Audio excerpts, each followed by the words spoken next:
Hello. Hello, hello, hello. Can you hear me?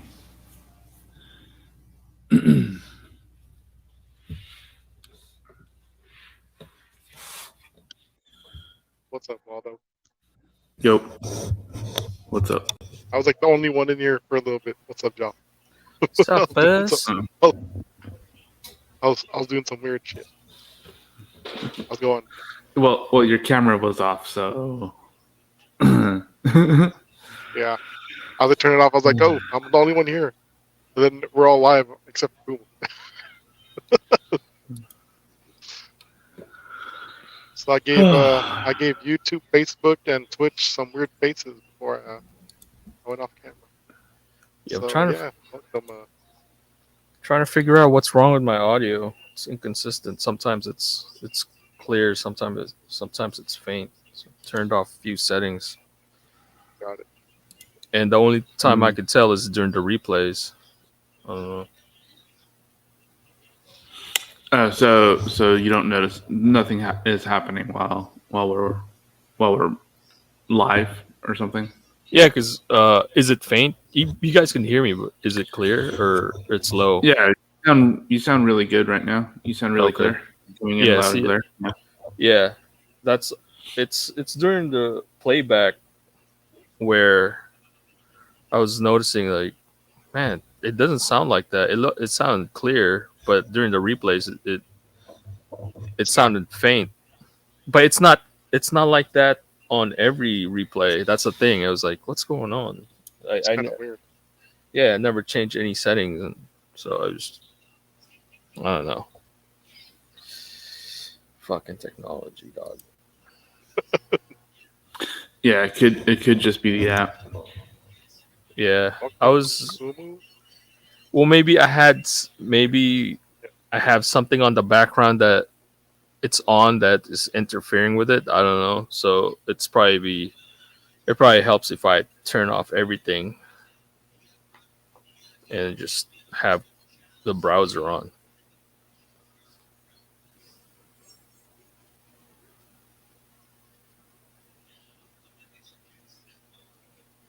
What's up, YouTube land with our one viewer? I think it's just me. Which is you, I guess. Same thing on Facebook. Welcome to me.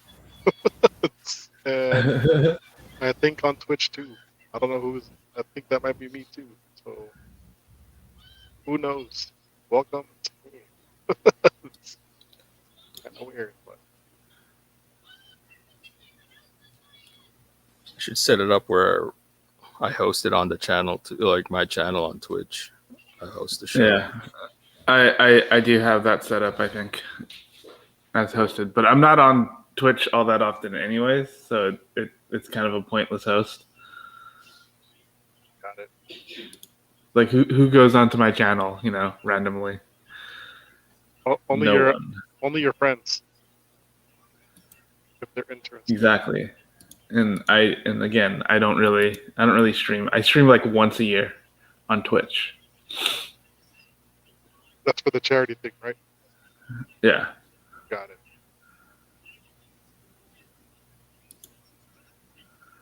Dang, so Friday. I know I'm not gonna be here Friday.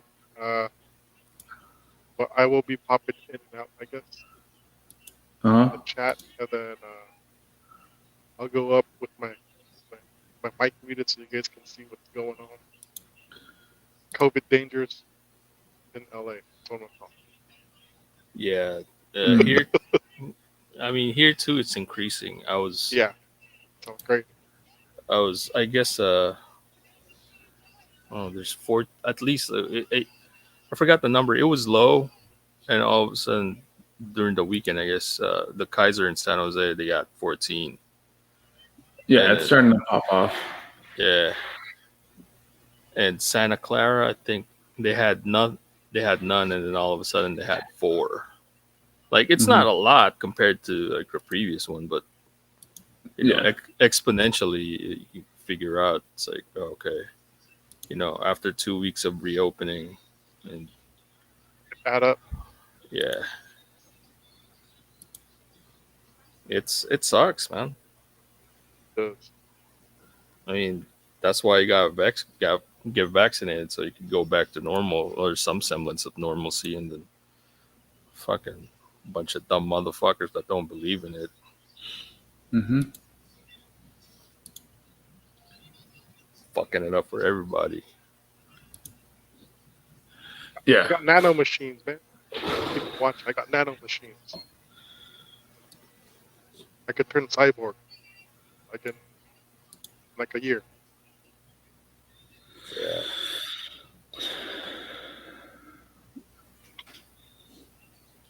And I mean, the stats are also showing like the people who have been dying from COVID the past like couple months have all been people who are Yeah, unvaccinated. exactly. So, Vaccinated. I mean, even if you don't believe in that, that's an actual stat right there. Saying, I hey, get the fear of the side effects, but they're yeah, Yeah. you know Fucking they're better only a than few. side effect of you dying. right, yeah. I mean, I guess the chances of you dying from either the vaccine or from COVID right now are pretty low.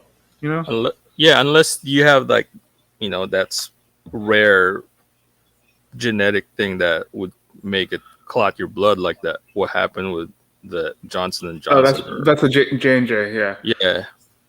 There's another side effect right now. I just saw it just like a couple minutes ago. Like there's some kind of like other disease that J&J makes you a little bit more susceptible to, Yeah. apparently.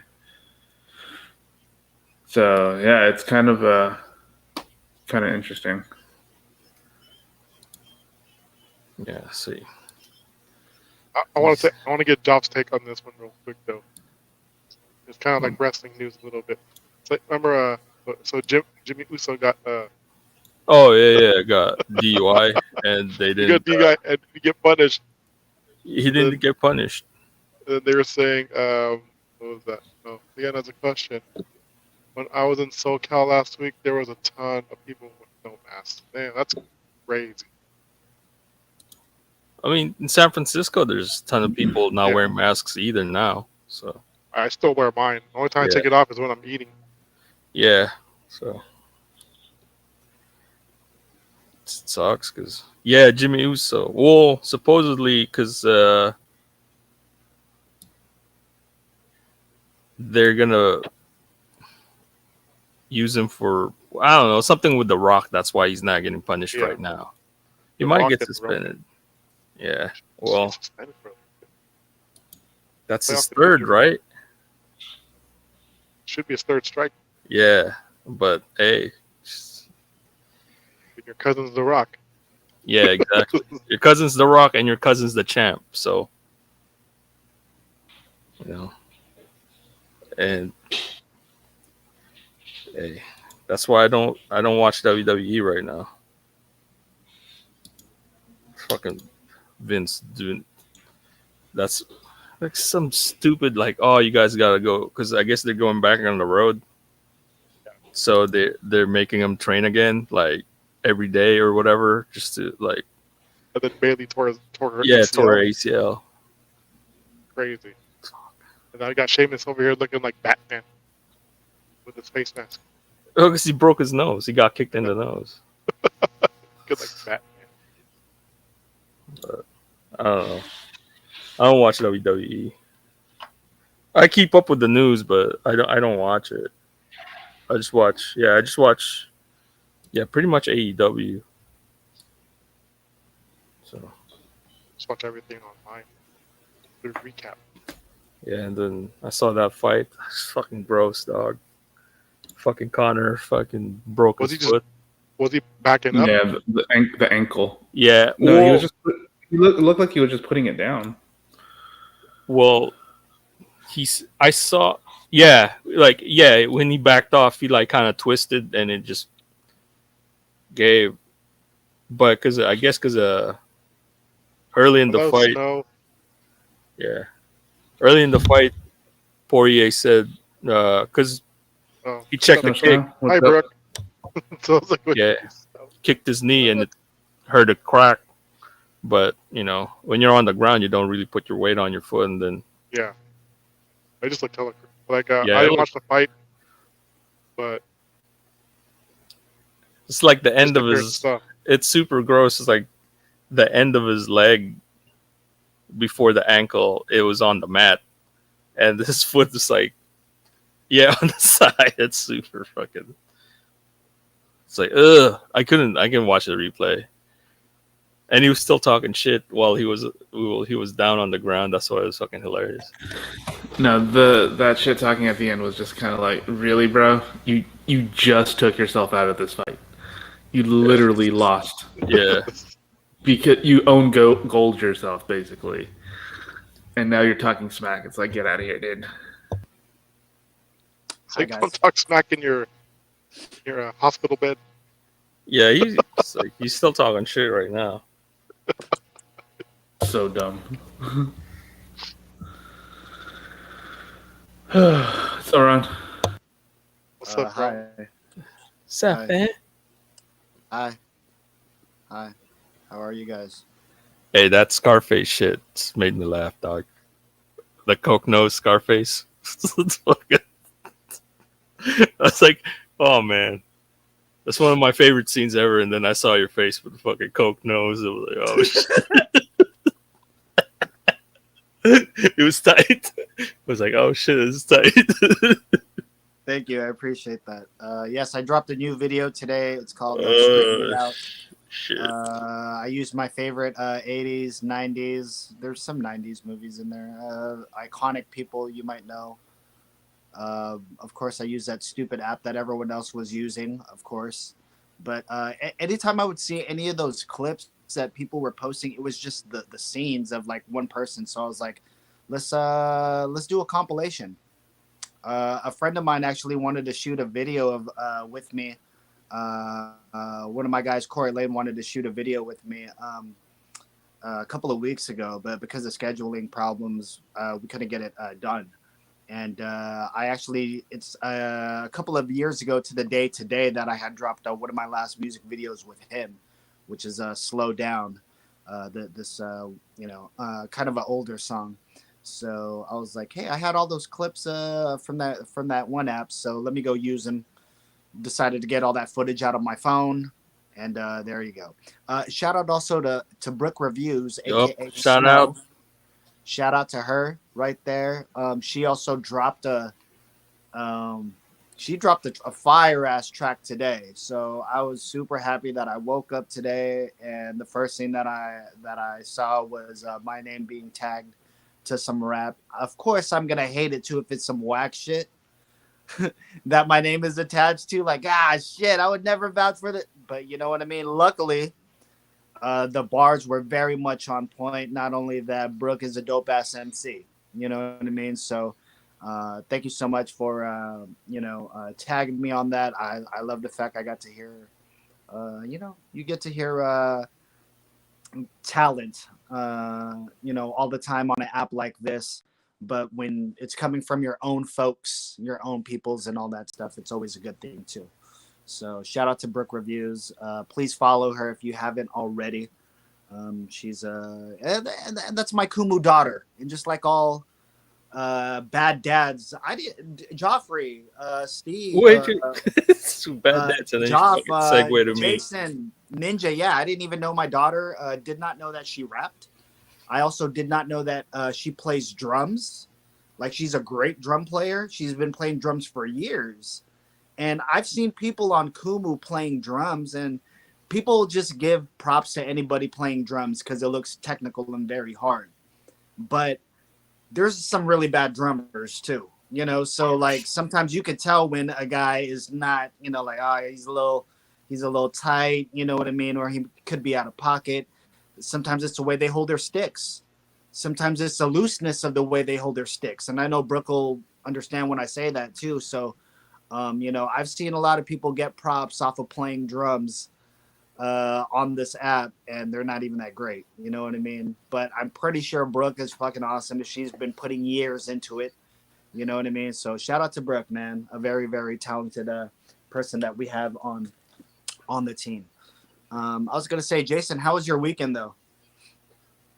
Oh, crazy, busy, 2 parties in one day. Mm. How about not business?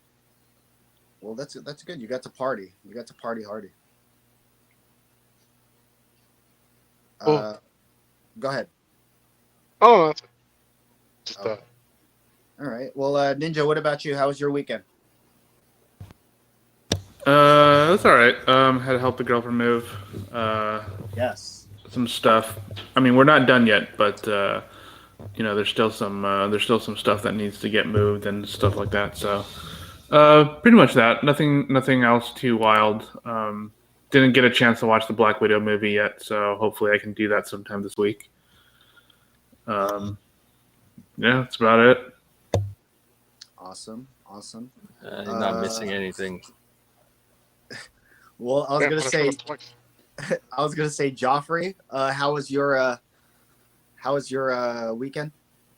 It was cool. Went to the city. Went to that food truck, Spark Social, whatever. Where just check it out. Oh yeah, Yeah, finally got to try that. I did like it. It was, dude. That they had. They're super heavy. It was the lechon carbonara instead of it's spaghetti carbonara, but they use instead of bacon they use fucking lechon. It's super heavy, but it's good. And try the coffee. Coffee was cool, but it was you know it's yeah it wasn't as strong as a Vietnamese iced coffee. I don't think. But It's from Vietnamese. Leche Plan.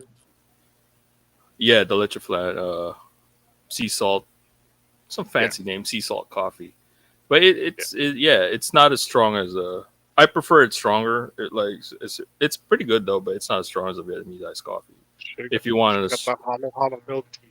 yeah, the hollow milk tea is good. You know what it is? It's like when you eat the hollow and it melts and everything pulls at the bottom, Yeah, and you just drink it. That's the whole thing. It's just that it tastes like that. So yeah, you don't have to wait for everything to melt to pull to the bottom. You just drink it.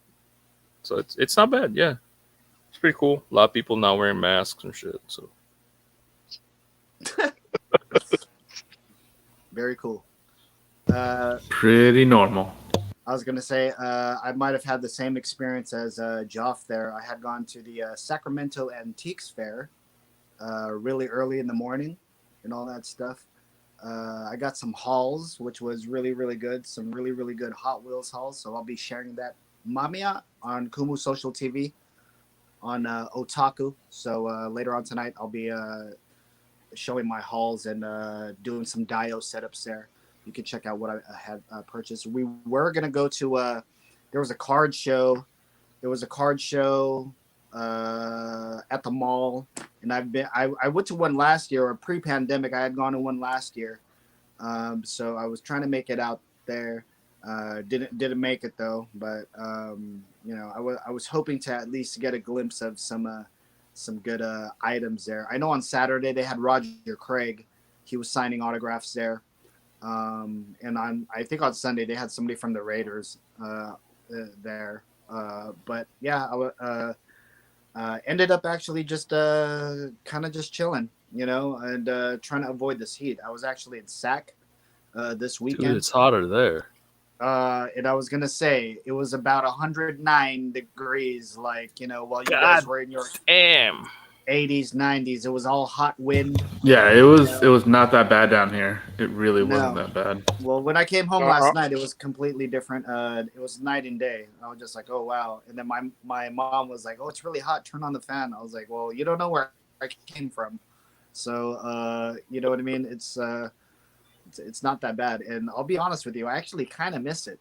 I don't know if that's weird to say, but I think when you're accustomed to being in summer weather, it was almost like being in the Philippines again. That was probably the last time I had some hot weather, which was a couple of years ago when I was in the Philippines. It would just be like that, completely all day. At least in Sac, it gets a little cold at night. You know what I mean? But in the Philippines, it just stays like, whatever it is. So it was kind of that way this weekend. And when I came home last night, I actually had a good amount of sleep because of how not hot it was down here. You know what I mean? So I was going to say shout out to everyone that shared the live right now. I appreciate you guys. I saw Bestie in there sharing her live, sharing the live. Brooke was there too. Shout out to the one name that I wanted to give a shout out to was Asante or Ashanti, but it's with ass, like Ashanti, but it's two S's. You know what I mean? I don't know who that is, but that's a great screen name. And also to Eli Boy Kulangot. That's another good screen name, Eli Boy Kulangot, which Waldo means Kulangot means booger. So like his last name is Booger. Nice. Yes. Hey, you know Nice. who I miss? Fucking Two in the Pink. I miss that dude. He hasn't Yeah. showed up, huh? Two in the Yeah, pink, what's up with that? Yeah, Two in clap the them Pink. cheeks. Another guy clap them cheeks. There was some guys that had some really nasty screen names here back in the day. Right? Jake Montero is in the house too. Shout out to my man, my favorite chef on Kumu. You know what I'm saying? My favorite chef on Kumu. Make sure you guys follow him. I appreciate him. Thank you for coming through. So yeah. You guys want to do some news? Or did you guys want Yeah. did you want to talk about anything else before we start the news? Anything y'all wanted to get off your chest? Or did y'all want to wait till later and mess No, around let's do with it. You posted some stuff. We can talk about some political type stuff too. Yes, we can. You guys know that I barely share any news here, but I do have some news that I'm going to be sharing with you guys tonight. Let's go with let's start off with Karen here. I always like talking about these Karens here. All right. I don't know Here, if I'll share the screen. I'll share my screen.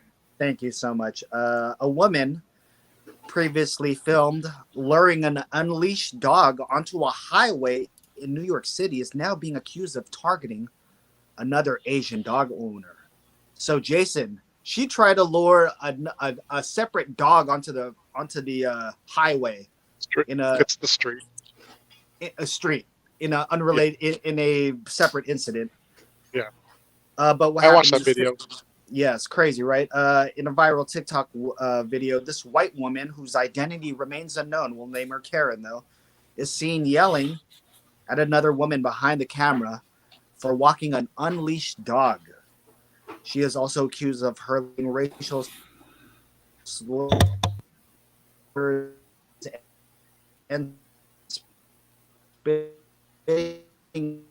at her.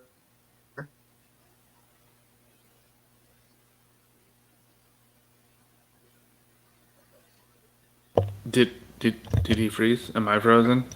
Um, No, I think he did. I 11. There you Okay. go. He's back. Okay. All right. Or I'm sharing the screen right now. If you want to throw it up. All right. And let's see the video for ourselves and let's analyze this video here. There we go. And yep. Let's see. The video states that the woman This one, behind right? the camera was harassed with the racial slurs. Let's that go was the ahead first and. one. Yeah. Oh, is this the first one right here? Is there audio?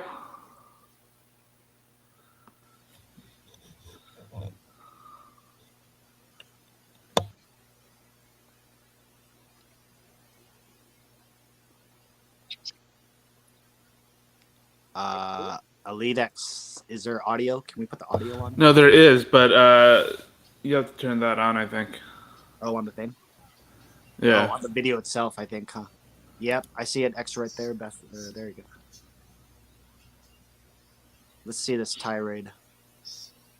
Oh, Alright. I think she's just wearing the same clothes. She's wearing the same clothes again? Can you guys hear that? no. First of all, this white woman's crazy. Oh, this is a new one. How you gonna? Crazy.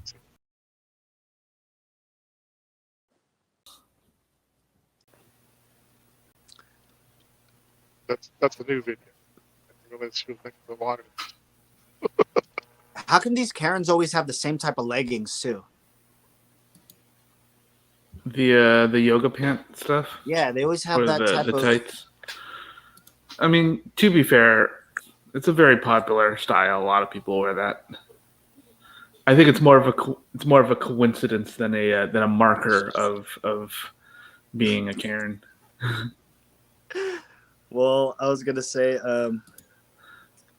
But yeah, well, I you mean, can it's see just there kind of in the subtitles some of the things that she the is saying there, right there. yeah. It's just the righteousness, the smugness of she is so absolutely right and to do this kind of thing. You know, that's the thing that's kind of weird to me is how unrelenting it is that she thinks that she's correct in doing whatever she's doing. You know, that's the weird thing to me for a lot of these kinds of videos. Crazy. And so she did this to two different people. Yeah, she's she's Allegedly. yeah, allegedly she's done this in a separate video, and there was another video that it's at the bottom. Yeah. She apparently harasses a skateboarder, and I believe it's the same woman, but some guy in New York. So I believe this is in New York. If this is where this lady is from, but yeah, the video is not showing there. But apparently, go ahead, Elite. Let's. If you can't play it, then you can just go ahead and kill the screen if it doesn't work out. I was gonna say she's not just targeting Asian Americans. I guess she's harassing this skater. You know what I mean? For man, he just wanted to grind and do some do some 50-50 grinds, some Mm-hmm. Let's see if it shows up here. Dude, she's wearing the same. She's wearing the same pants, She's isn't wearing the she? same thing. Job, Exactly the same. look at Exactly this the same OBS. pants. Look at this OBS. Look at her. Look at her hating. Look at her C blocking. Look at that. She got the. And she here's got the. on, go ahead. You know what's also the crazy thing is that. Look at that. Crazy OBS. The fact that she's an old lady, and if you beat her down, you would be the one who's wrong, right? Yeah. You'd be the one who's like, "Yo, why did you do that?"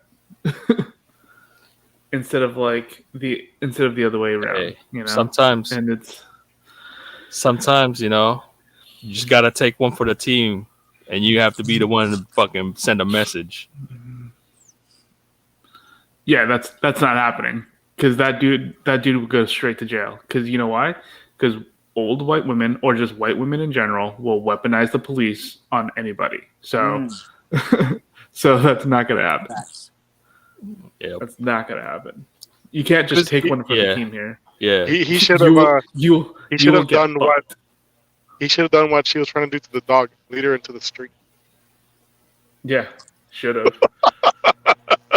Definitely. Let's go back to the main screen. Let's just let's kill that screen for now, real quick. I was gonna say, guys, when it comes to seeing videos like this, and repeated videos like this, Joff had said right now, sometimes there has to be maybe that one guy out there that might just have to take it for the team. Of course, of course, we're not advocating violence here. Yeah, we're not advocating violence. No, one of these days, they're gonna encounter somebody who's like truly doesn't give a fuck. Yeah, who's a true degenerate. Yeah, completely crazy. And they'll meet the wrong person. Yeah. And hey, I'm not gonna cry over it. That's for sure. I'm not Nah, advocating for it, but I'm not gonna cry over it. You're nah. you're definitely gonna meet the wrong person. Yeah, I've had encounters with such Karens, like especially in the dog parks. Oh my god. Oh wait, hold on. I was gonna say, Elite X, can you go ahead and kill this? Stop sharing the screen real quick. Put it on the 4-way real quick. Joff, if we could get a focus on Joff. Joff, talk about that experience you said. You said you had an experience with a Karen out there. Yeah. Oh, this was years ago, and it's in a dog park. All right, you take your dog to the dog park, let them loose, play it around, and Yeah. obviously, like when they take a shit, you pick up the shit, and then and my dog took a shit, and it was kind of soft, and obviously, like I didn't know that, but I saw it's soft. Like I can't pick it up. You can't pick up water. Obviously, you can't pick up water, but there's a shovel there, so that's what it's for. You get the shovel and you fucking shovel dirt on it, or you could fucking just take the take the whole, like just dug out the area where there's dog shit and throw in the trash, but there's gonna be a divot there, and so I just like straight start burying it, like not just one layer. It's like good layer of dirt. It's not gonna seep out, whatever. And the condescension of this lady trying to explain to me, like, that's why we provide those doggy bags there so we could pick up dog's poop. And I'm all like, have you tried picking up liquid? And like, that's what the shovel is here for. You don't have to be too condescending about it. And like, I know what I'm doing. And she just shut the fuck up because I yelled at her. It's like, fucking, because she was so condescending, like approaching me like she's like it's her duty to like police the dog park. So I'm just like, dude, shut the fuck up. But yeah, it's just like that shit, like that shit that's the one that triggers me, like condescension. Like you're talking down to me, like I don't know what I'm doing. You know what I mean? That's what gets me. It's like I would fucking yell at. I was like, I don't give a fuck. Like you can't. What gives you the right to like just talk down to people? Like you're the authority. It's like, dude, like that parking lots, like they think it's like that spot is theirs. It's like, dude, I'm pulling in. I'm in the lot. I'm in the space already, and she comes in front of me, and it's like, that's my spot. Like, motherfucker, how can, if that's yours, how come I'm fucking just backed in here already? You know what I mean? It's like, dude, I don't know. She just fucking squeezed the neck. I know we don't advocate violence, but sometimes someone's got to do what yeah, someone's gotta do, right? sometimes like because they're all out here walking around like like nothing would ever happen to them. That's why they could act that way. Yeah. And it was just like, dude, one of these days you act like that and you would encounter the wrong person that truly doesn't give a shit, and you would figure out that you can't be acting like that. I was going to say in the comments there, Junior6969 said dog parks are the worst place to take your dogs. But he also said he agrees places like that are full of entitled people. And yeah, I don't know why they feel like, this dog park's mine. I'm the gatekeeper here, right? I've seen a little bit of that. And mind you, this is a dog park, and just right over Maybury, and it's like it's the industrial. It's east side. It's like fucking pit bulls and shit go to that dog park. Fucking like it's not the white folks dog park. Let me tell you. Gotcha. So everybody there is cool. It was like we it's not like we let our dogs fucking just take a shit everywhere. Like, of course we clean it up because that's community dog park. Like everybody Yep. goes there. So yeah, it's probably her first time there and shit. So yeah, you know, these people. So yeah. I was gonna say, does I know Jason had said that he had seen this person before, you know, in a prior video and stuff. But Jason, I don't think these trends of these Karens and these videos are ever gonna go away. What do you think about that, man?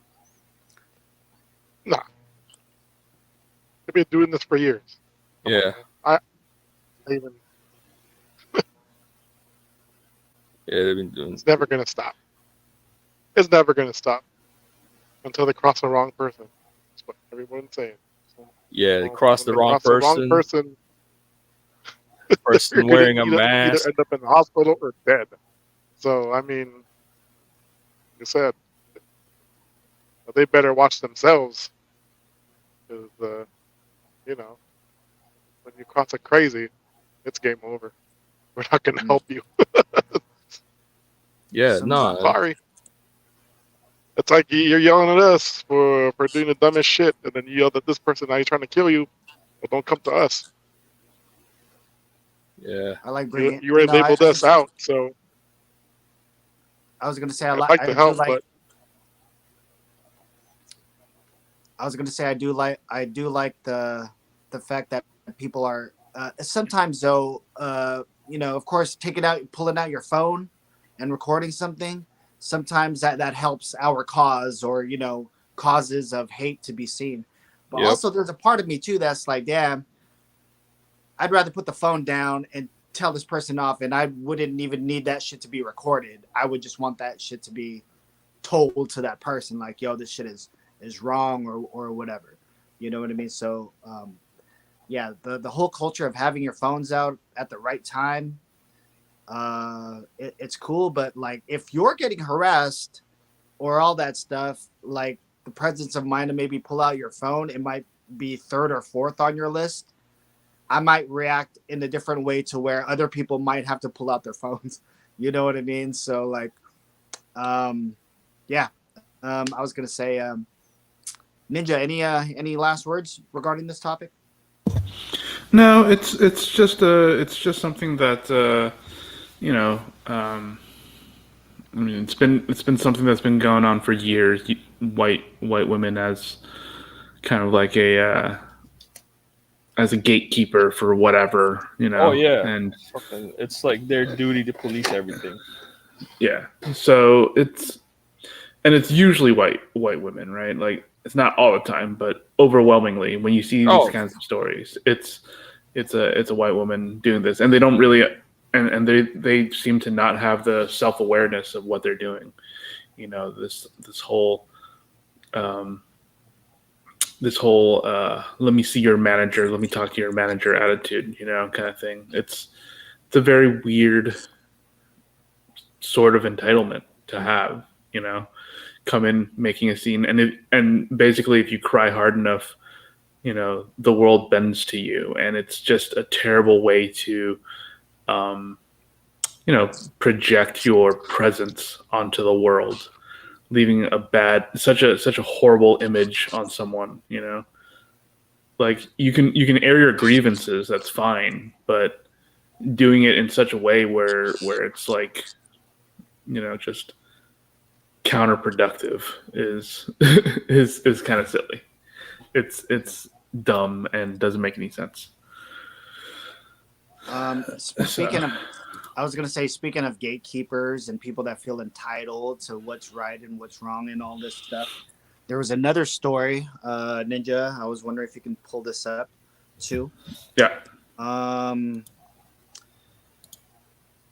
Twitter went in on Stephen A. Smith today for some xenophobic comments that he said about the Angels. Angels pitcher. Yeah, Angels pitcher. Yeah. Shohei Shohei Ohtani. Ohtani. Mm-hmm. Yeah. First of all, I know a lot of people may not be watching baseball, but baseball is pretty popular in the Philippines too. It's actually really big in the Philippines too. So I know that you guys been kind of keeping up on like sports and stuff when it comes to baseball. But when it comes to the commentary about the stories that's going on right now, you might not be aware of that. So I did want to bring this to light. Otani has been actually killing it in baseball for these last couple of weeks. He's been in the media and all that stuff. But Stephen A. Smith, a commentator on ESPN, also the highest paid commentator on ESPN, just read that article actually this morning.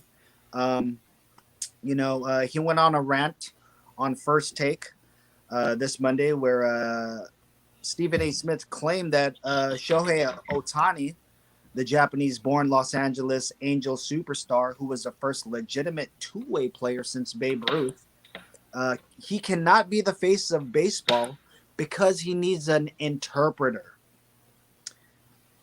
He basically said that he said when you talk about an audience gravitating towards a tube or to the ballpark to actually watch you, I don't think it helps that the number one face of baseball is a dude that needs an interpreter so you can understand what the hell he is saying. Um, you know, um, if you guys don't know, I think a lot of a majority of Major League Baseball is people of color. You know what I mean? And for him to be saying this crazy take is insane. He does say here though, like doing the whole comparison, uh, you know, uh, comparing U.S. Players that might be born here or something like that. Um, he goes, Smith claims if Bryce Harper was doing the thing that Otani is doing, we might be talking about baseball 5 times a week. After insisting English isn't hard, which is crazy, he says that he hasn't watched a single A's game all season. But when Barry Bonds was smacking home runs or Mike McGuire, he was transfixed to the tube.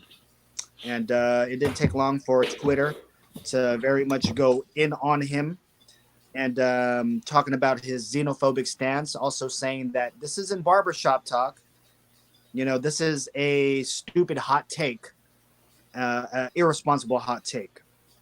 And not only that, he goes back and he doubled downs on his stance, you know, uh, about this.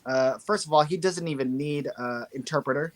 Shohei Otani does speak English, guys. If you guys didn't know, he does speak English, and people were coming to his defense.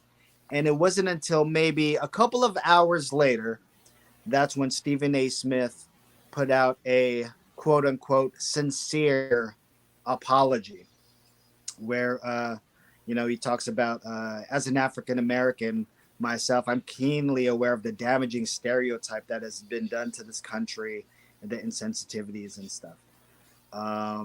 You know what though? It hurts to see something like this. So I was gonna say, guys, I'm not gonna go much longer into the story here. I did want to hear your guys's take on this. If we can go back to the floor square there, elites. I was gonna say, Jason, you're you're a big baseball fan too. We've been watching the sport for many years, and I just wanted to hear your take on this, and then we'll go with Joffrey and then Waldo next. Go ahead, Jason. Otani has actually been doing this for the past 2 years now. I still watch baseball all the time on TV as much as I can. I do play fantasy baseball. But the only thing I could say is I don't care what race or color that your skin is. If you're gonna say that stuff and say before that, like, he's the Babe Ruth of our generation, you're a hypocrite. Don't Yeah. don't go 'Cause praising he did him have- one day Yeah, and then because you're he gonna had a bring him down the completely next different day. take. Yeah. Yeah. He had a completely So it's different just like, take dude, before that. you're a complete hypocrite. Don't even try. I don't care what color skin you are. You just put it out there out in public that you're a freaking racist guy. it's it's I plain do and have a simple. follow up. I do have a follow up question though for you, Jason. Do you think the damage was done with what he did? To Even himself, yeah. No, well, I mean, even just putting it out there, even though he apologized a couple of hours later, do you think he put a lot of damage out there? For the sport, yeah. All right, go ahead, explain. I mean, No, I'm just saying, like the entire sport. Look, if we're gonna talk about the NBA, we could talk about the U.S. team losing the first two games, to Nigeria and Australia. I told people a long time ago, like the international committee is catching up to the U.S. Look at it now. I don't care how many stars you have on that team. Look what you got. Have like pretty much almost 40% of the NBA is international stars. For God's sakes, the current MVP is from Europe. oh, Right? by the way, this is a quick take. Also, I didn't like also how, like, yeah, granted, of course, if you're a fan of basketball or USA basketball, you're rooting for your team. But I didn't even like the condescending way they were headlining, like who they Yeah, lost to. it's just a game. You know what I mean? As if like Nigeria's less or lesser than like a Yeah, lesser team. like dude, I don't like the wording that our media was putting out and stuff. it's because that's just the way our media is. They try to make everything bigger than it should be. It shouldn't be that big. It's just a freaking exhibition game. You know. But going back to the original comments regarding Otani. But going back to your comments, it's just like, baseball is an international sport. You have to look at it that way. I mean, it was an Olympic sport until they took it away. But baseball is an international sport. Freaking at least 50% of the league is international. Joffrey, I was gonna say, what's your take on this, Joff? I mean, nobody really. That's why he's not as big. It's because he plays for the Angels, and nobody gives a shit about Exactly. the Angels. Dude, Mike Trout was the best player. Yeah, exactly. Yeah, you have two of the never best talked about players on that team. Yeah. You have two of the best players on Yeah, that nobody. team. Right? It's like nobody. If he plays Who for the talks about those fucking guys? Red Sox, Cubs, or Yankees, dude, he's gonna be fucking everywhere. He's gonna be on He's the gonna, news everywhere. every fucking day. Plus, I think he's like, if he knows how to speak English, right? Which he does. Yeah, I think it's fucking genius. He uses an interpreter so he doesn't get bugged for fucking dumbass questions by the media. It was like, dude, fucking my interpreter was gonna handle everything, your fucking questions and whatever. I ain't fucking talking shit. I am talking nothing. I'm not saying shit. I'm not talking to your media motherfuckers. Fucking talk to my interpreter. It's fucking genius. It's just because he plays for the Angels. Nobody gives a shit about the Angels. Yeah, no one gives a shit about the Angels. If That's he ain't the why. Dodgers, then Oh yeah, you ain't shit. yeah. You ain't shit. Because aren't the Angels kind of shitty this year too? Yeah, I mean, that too. Even when they were good, I'm Yeah. just no one saying. talked about I'm them. just saying. Yeah. Yeah. it's in LA. It's like the Lakers and the Dodgers. Everything else, like, Backseat. it's like, yeah. So yeah, if he was playing for like a marquee team, yeah, fuck, he's gonna be fucking especially if he's on the Yankees, he's gonna be on Sports Center or whatever. They're gonna be talking about him fucking nonstop. You're gonna get sick of talking about him. But since he plays for the Angels, nobody gives a shit. So But going back to what's your thoughts about Stephen A. Smith though? Putting out this type of rhetoric out there. dude, I'm not surprised. That's what he does. He just fucking Gets Yeah, paid. he's a hot take machine. yeah, He's a hot take, and then if he gets like, if there's a big enough pushback, that's when he's like, oh, I apologize. But he's been talking shit the whole time, dude. That's what he does. So it's like, I mean, it sucks sometimes, like, because it could get damaging, but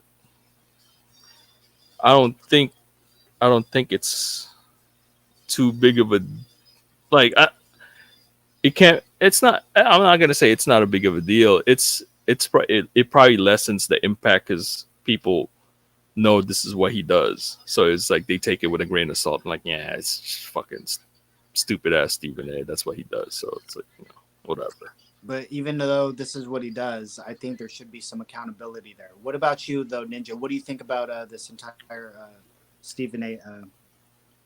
Debacle? So here's the thing. His other take, I completely agree with. It is a marketing issue that no one's talking about him. It is a marketing issue that he's not a bigger name. The MLB totally dropped the ball on this guy. He's a pitcher slash, hitter. Like the dude is legit, right? So He's why like Brendan why Fraser aren't on fucking thing, that movie. yeah why aren't we talking about him, right? I mean, he's just as culpable, honestly. He works in the media. If you want him, if you think that he should be like one of the most talked about people, you literally have a show that talks about sports all the time. Yeah, You could dedicate like 15 minutes to this guy every single show and talk about how awesome this dude is. So that's one thing, right? The other thing that the take that he needs an interpreter is so stupid, because who in the hell listens to an athlete talk, right? Unless you're a hardcore sports fan, a hardcore fan of the sport. Your casual person who's into the sport, your average person who's into the sport is not going to sit there and listen to the press conference, is not going to sit there and listen to the player interviews. They're not going to sit there and listen to this crap. This take is a reporter's take, because he's a reporter. He's a media guy. He's coming at it from the lens of a reporter, right? Reporters always want better access, more access to these athletes, right?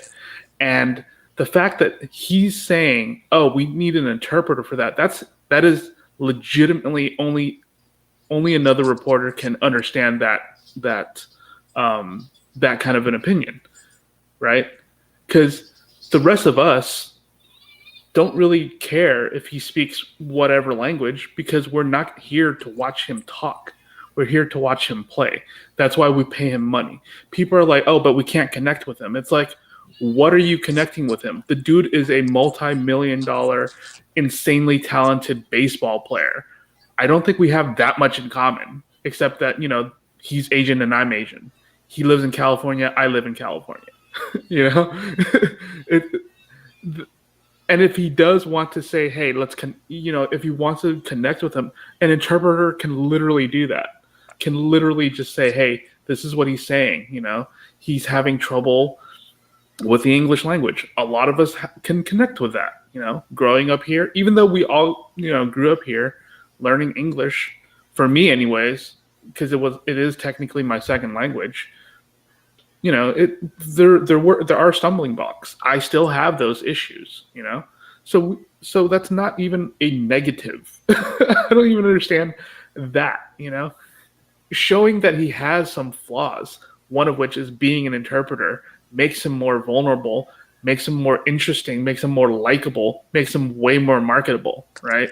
Look at who are the faces of sports these days, Like, look at the NBA. Steph Curry is one of the top faces of the NBA. Why? Because he shoots threes, but he doesn't look like a prototypical basketball player. But he acts like a goofy dude. He acts like a genuine person who actually loves the game, We don't need to hear him talk. You can just watch him play and you see the smile on his face. That's what's selling, right?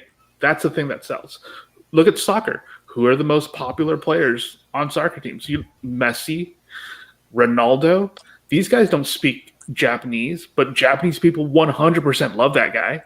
Mm-hmm. There's no possible way that Fucking Ronaldo is a fucking handsome motherfucker. There's no way that a Chinese person is going to look at like Ronaldo or Messi and be like, "I can't connect with these European guys. I'm not going to watch this game." That's garbage. Absolute garbage. So for him to have this kind of a take is purely because he's a reporter, purely because he's looking at it from a lens of a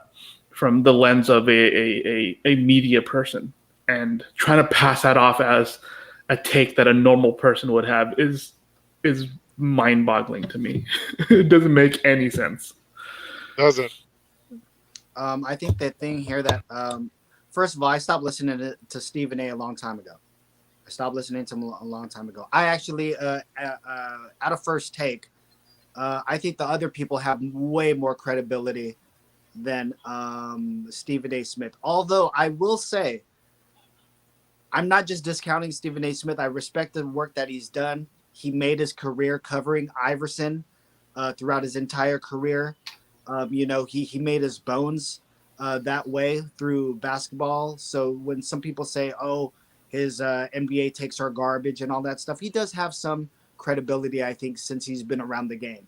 Of course, with other takes, I'm totally not with. If you're talking about, well, I know because I played high school sports. It's like I don't give a fuck about that, Stephen A. Smith. Anyone that played fucking high school sports, it just ended there. That's it. You ain't no professional. You ain't got nothing else to fucking say. You know what I mean?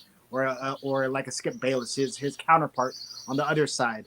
They used to talk like that. But when, uh, you know, uh, it just hurts. It just hurts for me, I guess, when they'll talk about the things he said, the xenophobic comments that he said, but I don't think they're gonna focus on the apology.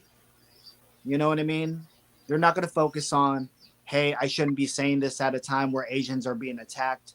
He mentioned that in his apology. I want to be, I want to talk about,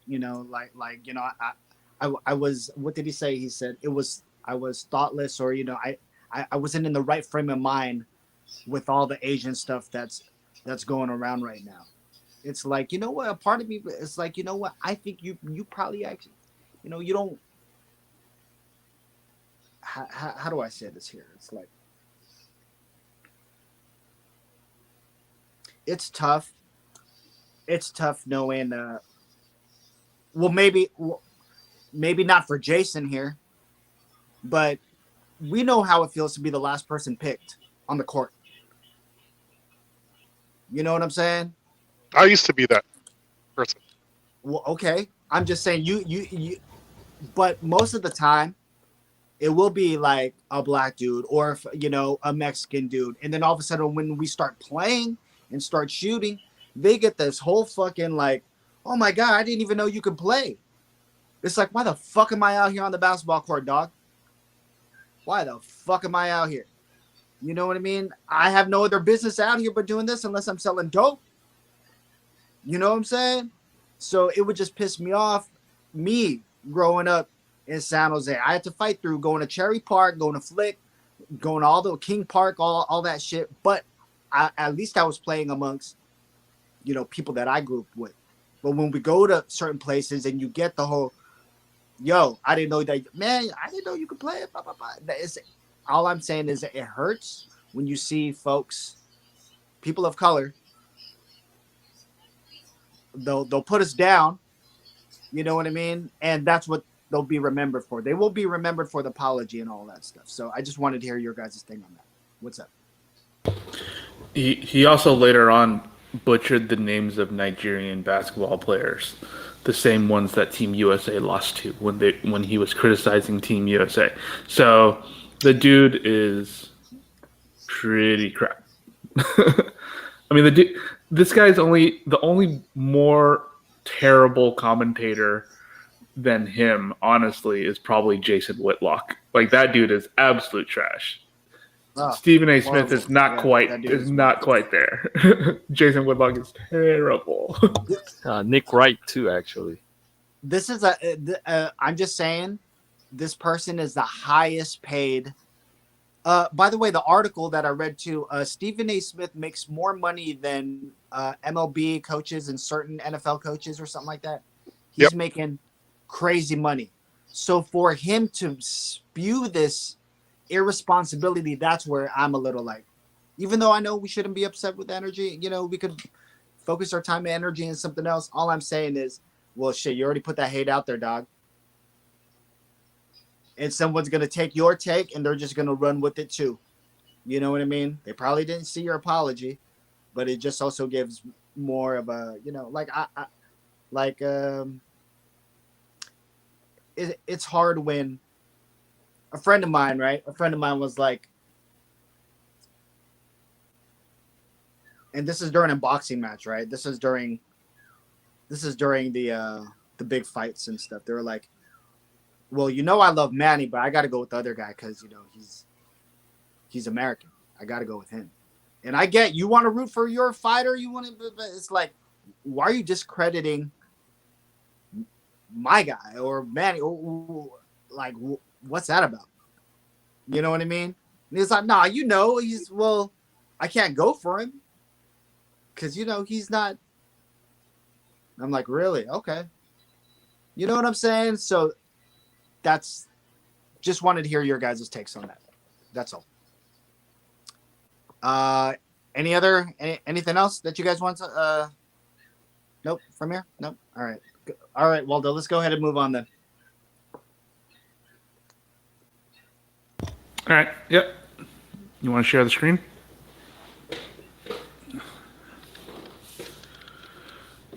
All right. So this was something that came out a little bit earlier in the week. Basically, Fox News had a segment a couple days ago that basically says Marvel's under fire for politicizing Captain America. This is so actually there were a couple of different segments, but basically this was in reflection to the new storyline, the United States of Captain America, I think is what it was. And this is going on in the comic books, correct? Right. In the comics, there's a bunch of new Captain Americas that have been inspired. Basically, people of marginalized people, oppressed people, non-white, non-straight white men, basically, have taken inspiration from Steve Rogers and basically decided to become Captain America in their own community, that kind of thing, right? Yeah.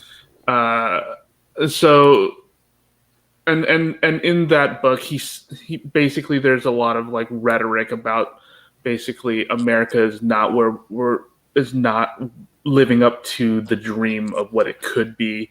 Basically, Captain America is criticizing America, right?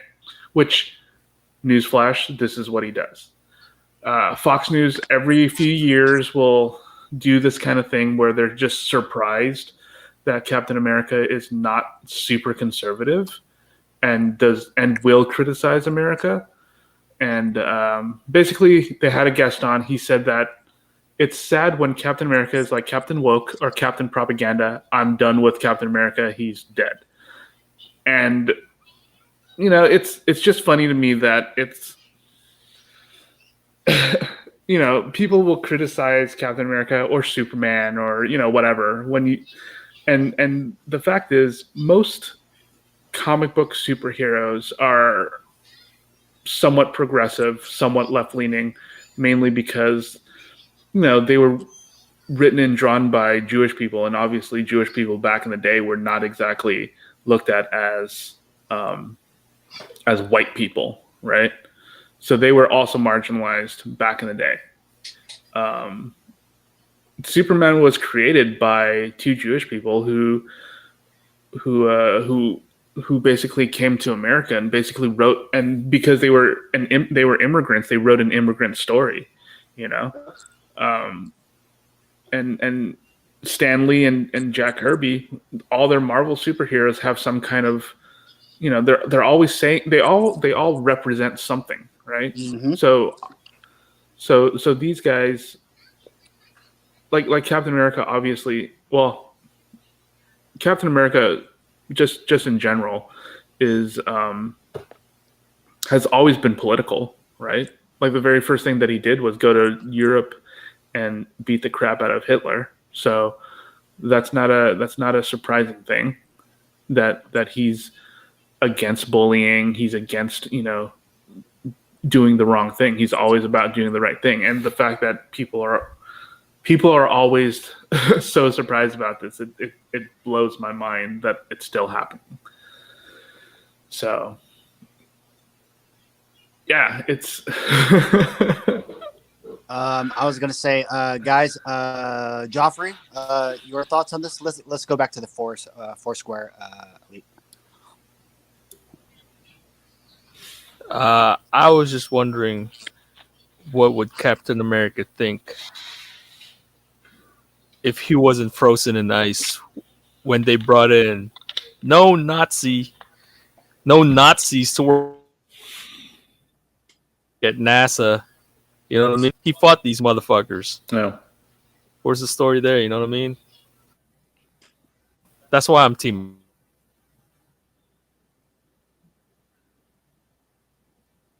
Oh, I was getting kind of cut off. Say that again. Yeah. Yeah, no, I was like, yeah, like you said, uh, Captain America was frozen in ice already when they decided to bring all these Nazis to help with NASA. So the Soviets. So it's like so pretty much you could go to the moon. You know what I mean? So Yeah. so yeah, it's What would he just say about that? He'd probably yeah, criticize that straight yeah, up. He'd probably be exactly. like, "Yo, why are we doing this? Yeah, We fought these yeah, motherfuckers." yeah, exactly. Well, we don't want the fucking Soviets getting their hands on them, so we want to go to the moon and shit. So Okay. yeah, so yeah, Yeah, it's Team Iron Man. how's that Jason, his fault? How's that Captain America's fault? Jason, what's your take on this? Actually? I don't have one. This is just too weird for me. I tuned out politics a long time ago. Team No, Iron no Man, more, baby. no more episodes of Whiteout for me. Kind of done for the season. I'll wait till the fall. Oh, you'll wait till the fall? You said? Yeah, I'm gonna wait for the I'll wait to fall when they come back to prime time. But yeah, summertime it's no more episodes for me. I got nothing to say. Well, we got a whole summer to talk about white people, Jason. So sorry, but I was It's gonna Hold on say, to your butts. Hold Yeah. on to your butts. hold on to your butts. No, but I was gonna say, Captain America has all the right to criticize whoever, right? It's in the Constitution. He can voice his opinion on certain things. Mind you, this is a writer writing for Captain America, and although the writer might have his own feelings that's being spoken through, this is essentially the writer. So not only from a writing standpoint though, but from who Captain America is as a person. Waldo said he's been doing this. This is what he does. He questions things. He Yeah. will always look for the reason of, hey, am I on the good side of things? Am I on the bad side of things? Wait, I got to be on my own. What's morally good for me? And that, I think that's what's always been kind of good about a character like this, and a character like, of course, Superman, right? Two of the most compared guys, even though Yeah. their powers might be the same, Right, but right. they get talked about for being iconic and being a symbol of America, whether these people like it or not.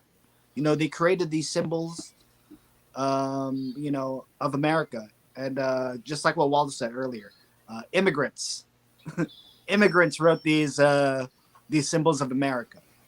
So it also points back to our last discussion, our last point. The fucking American dream is about a fucking person coming here from a different country, making good on where they're own, and hopefully being the face of something. That's why for me, I am hurt when I hear of somebody speaking down on somebody like Otani, who, yeah, Jason mentioned that he's been doing this for about 2 years now or more so. But when his name is just always in public for like the last 3-4 weeks or whatever, give the man his flowers while he's here. Let us be the faces of this, and still, we're talking about a storyline that introduced Filipino Captain America, right? This is the same story, correct, Waldo? Gay Captain America. There's a gay Captain America in there as well. Yeah, I believe so. It's And then you have important Falcon, who's basically took over as Captain America. So you have a black Captain America in general. so like, it's funny how Fox will report on stuff like this, but keep reporting, because these are the stories that people do need to, like. Well, I don't fuck with Fox, but if they talking about Marvel like that, I might want to go check to what's going on in Captain America right now. You know what I mean? And comics right now is really, really good. There's a lot of underlying story, like the X-Men stuff right now is really, really good. The X-Men stuff is really, really good because the same themes that they are writing about is everything that we've been living through for the last 10 years in our own personal lives too.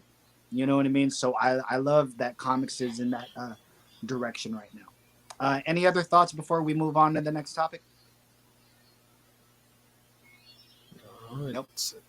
It's Fox. They got nothing better to do right now. That's why. Yeah, well, I mean, Fox is gonna Fox though. Yeah. You know what I mean? yeah, Fox is yeah. gonna Fox. They also put a Right. disclaimer in front. I mean, Trump right now is also kind of going off, and I think they're kind of like scared. Yeah, of they don't him want to get at sued. the moment. Yeah, so they're kind of like, oh, what are we going to talk about? Critical race theory and Captain America. Crazy. All right, well, let's get on to the next topic, Waldo. What do we got, man? Okay. Yep. Let's share the screen. So this story is actually kind of funny. I love this shit. Go ahead. So first of all, this guy's name is Tanner Holt. Look at this dude. Look at him. Man. Marvel at this dude. Yes. So I think he was. Guy. So he was off duty at a wedding reception, and so it wasn't caught on video, unfortunately. But he got into an argument with some people, and basically said some shit. And okay. So he apparently told the black person didn't know they let black people in the reception hall. He also said that he was a part of the black community. I don't know how that's crazy happened. right there. When he said that part, yeah. Yeah. A bunch of people, corroborated the incident, and said that apparently, I guess he was super drunk. No charges have been filed. They're now going to be investigating the guy and seeing what was up. I think this dude was also like 22. Yeah, he's 22 years old. Dude, like, he looks bro. older than that. He looks like Right? fucking 37 or some shit. Look at this guy. And his name's Tanner Holt. Tanner Holt. I expect nothing less from this dude. Seriously. So let me get this straight. Hold on, Waldo. Let me get this straight. Tanner Holt here, right? Apparently told a black guy, "You guys don't belong in here." Or I didn't know you guys. I didn't know they allowed you guys in here, and he got knocked the fuck out. Apparently, too, he was the guy that punched him. He was being harassed by Tanner Holt the entire time, even before the initial punch. Yeah, and, apparently. I think it's not just because he was drunk, but he was already probably drinking and all that stuff, and somehow it just came. The truth sometimes comes out at the at sometimes the wrong time, sometimes at the correct time. I think this happened at the correct time. Unfortunate that it happened at a wedding. If I was a bride and groom, I'd be kind of pissed that this happened at my thing. But I was gonna say, yeah, Waldo. Let's start with you. Any reactions to this story? No, I just laughed when I saw this. It just made me giggle. Like, I mean, it doesn't matter if you're a cop or not. If you're a person saying these kinds of things and you get knocked the fuck out, good. My hat's off to the person that knocked him the fuck out. Yes. Like, I have no qualms about it. I'm not even gonna waste any more time thinking about it. Except I got a good giggle out of this incident. I know Jason said that he was kind of done with white people, but do you got to take on this one, Jason? This cop getting knocked out? One word: idiot. I'm done. Joffrey. Wait. Did they say Waldo who the person was that knocked him out? Nope. They did not. Well, Joffrey, do you consider this man an unsung hero? Hey, man. Sometimes you get what you deserve, dog. I happen for one to I would love to shake this man's hand. You know what I mean? Anytime there's not too much footage of cops getting knocked out. I know when there was some protesting happening last year, there was a couple of videos where people were being applauded for knocking out police, which I have no problem with. So to the man that knocked out Tanner Holt, off-duty police officer Tanner Holt, we applaud you. Pretty sure, man, he went Tupac on that ass, right? You know how Tupac shot those off-duty cops, right? It's like it's almost in that vein of like that's awesome. He got off on some off-duty. Come on, guys, let's be realistic. If you had the chance to punch an off-duty cut, like yo, you off-duty, and I knocked your ass out. Now you got to go home. Now you got to go home to your wife. And not only that, you got to go back to your precinct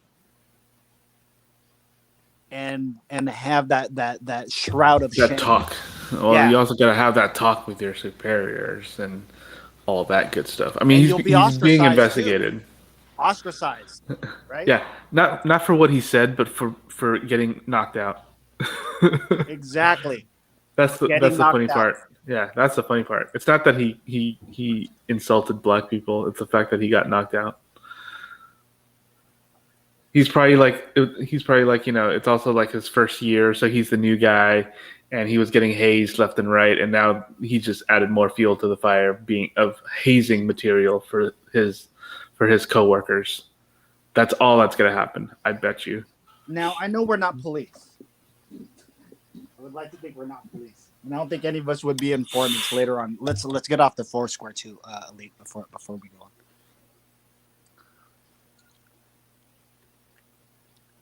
Oh, where's my camera? There you go. I was gonna say, I know we're not we're not here we go. We're not of I lost my train of thought. We're not of violence or anything like that. Well, maybe some of us are. You know what I mean? But when it comes to these stories like this, I happen to take a lot of enjoyment. So again, score one, although we don't have many, score one for the little guys. Let's go to the next one, Waldo. All right. So yeah, let's share the screen. So originally it was going to be a story about this, and then today this happened, and it's like, oh, that's interesting. I mean, this USA basketball team is made up of very good players. The fact that they're losing under Greg Popovich, I think a lot of people are concerned, and I think people are rightly concerned that they're not just blowing people out. But at the same time, Jason was right. The international community is getting much better. You can't just like rely on pure talent anymore. This team actually has to practice together, actually has to play together, actually has to be a team, and they haven't done that. Who knows if in the future they can get it together, but at the moment they haven't, and it shows. Shit, So they can't even get it together on their own teams. How can they get even the fucking Olympics? yeah, I mean They can't. None of these players. Yo, I love KD. I love Dame. I love all these dudes. Man, Draymond. they are not thinking about no Olympics right now. They're thinking about themselves. Their head is somewhere else. That's what I think. Yeah, they're probably thinking about, oh man, are the Suns actually going to take this in 4? All I'm saying is I don't. Jason is right. The international leagues or teams for the longest time have been stacking up their talent, and I think a lot of the NBA players too. A lot of these NBA players, they're like, well, hey, the chance to go and play for my country, I'm gonna go do that. You know what I mean? I'm gonna go do that, and we've always been the villains, I think. So to take down a powerhouse like the United States, especially USA basketball, is always a goal. Now, mind you, no other team has been the dream team since. Let's get that out of the way. Arguably, 100. Yeah. arguably also there have been some teams that some analysts say were better, you know what I mean, than that 92 team. All I'm saying is there is a mystique around USA basketball that um, has been chipped away these last couple of years, right? Wasn't it when was that first big loss? Was that with LeBron and like Melo and them, right? Couple Yeah, that was right, like the Jason, what year 2000 was year. that? That was the 2000 year in Athens, the There, oh, Greece, Athens, the the Greece, Athens. with the Greece Olympics. Yeah. They didn't place, or did they Or place? it was Did they either place 2000 both? and 2004. They placed bronze. Both times? I think so. It was one of those. It was one of those things. So so hey, USA can be beaten. You know what I mean? USA can be beaten. I was gonna say, Jason, what's your take on this thing? Like, I mean, yeah, you could take it. You could take it big, but I don't look at it as it's an exhibition game. This is probably their only second real full game as a team. And don't we have five, Jason? We have five exhibitions, right? I believe so. Plus, Yep. plus you still have two or three more players still playing in the finals, so you got to account for that as well. But like I said, like the dream team was different because they actually played like a team. There Well, I was no mean, superstar. I think also part of it is that it's the first time anything like that's ever happened. It was truly historic, and yeah, these were literally at the time the greatest basketball players in the world, right? Like there was no other basketball team out there that could touch that. I mean, the international scene hadn't been built up yet quite as much as It it hasn't. has. I mean, it's been like almost 30 years now, right? 30 years of the international community putting together their teams, learning from the NBA how to play basketball, learning how to, just learning all of that, looking at USA basketball and just understanding that this is what it takes to play at the highest levels. They're setting the example and everyone's following suit. And, this was bound to happen. So it's interesting to see. I'm not surprised that stuff like this happens. I'm not. Joff, you got any words for this topic here? What's your take on it? It's an exhibition game, man. Exactly. No. It's only their second game. Yeah. I'm like people like, oh, like dude, those days that fucking Team USA dominating shit's over. So like if they really watch fucking basketball or the NBA, they none of these none of, this shouldn't be a surprise, It shouldn't be a surprise. But it's just an exhibition, man. Just preseason pretty much. Nobody trips out of preseason. Mind you, Steve Kerr is an assistant coach on that USA Yeah. team. It's just They don't you care. know, yeah. People just like that doom and gloom shit. It's, that's just making a story out of that thing. It's like 2 practice games. Fucking Chris Yeah. Webber and them fucking beat Michael Jordan in one time. It's like scrimmages. Yeah, basically. scrimmages.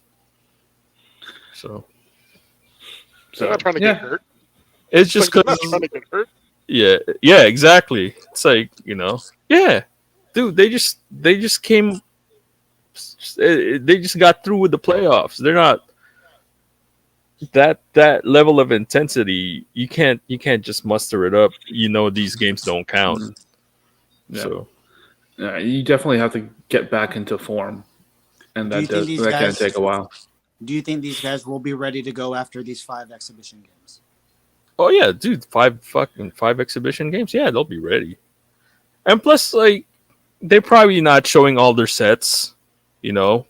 Like they're not making adjustments really. They're just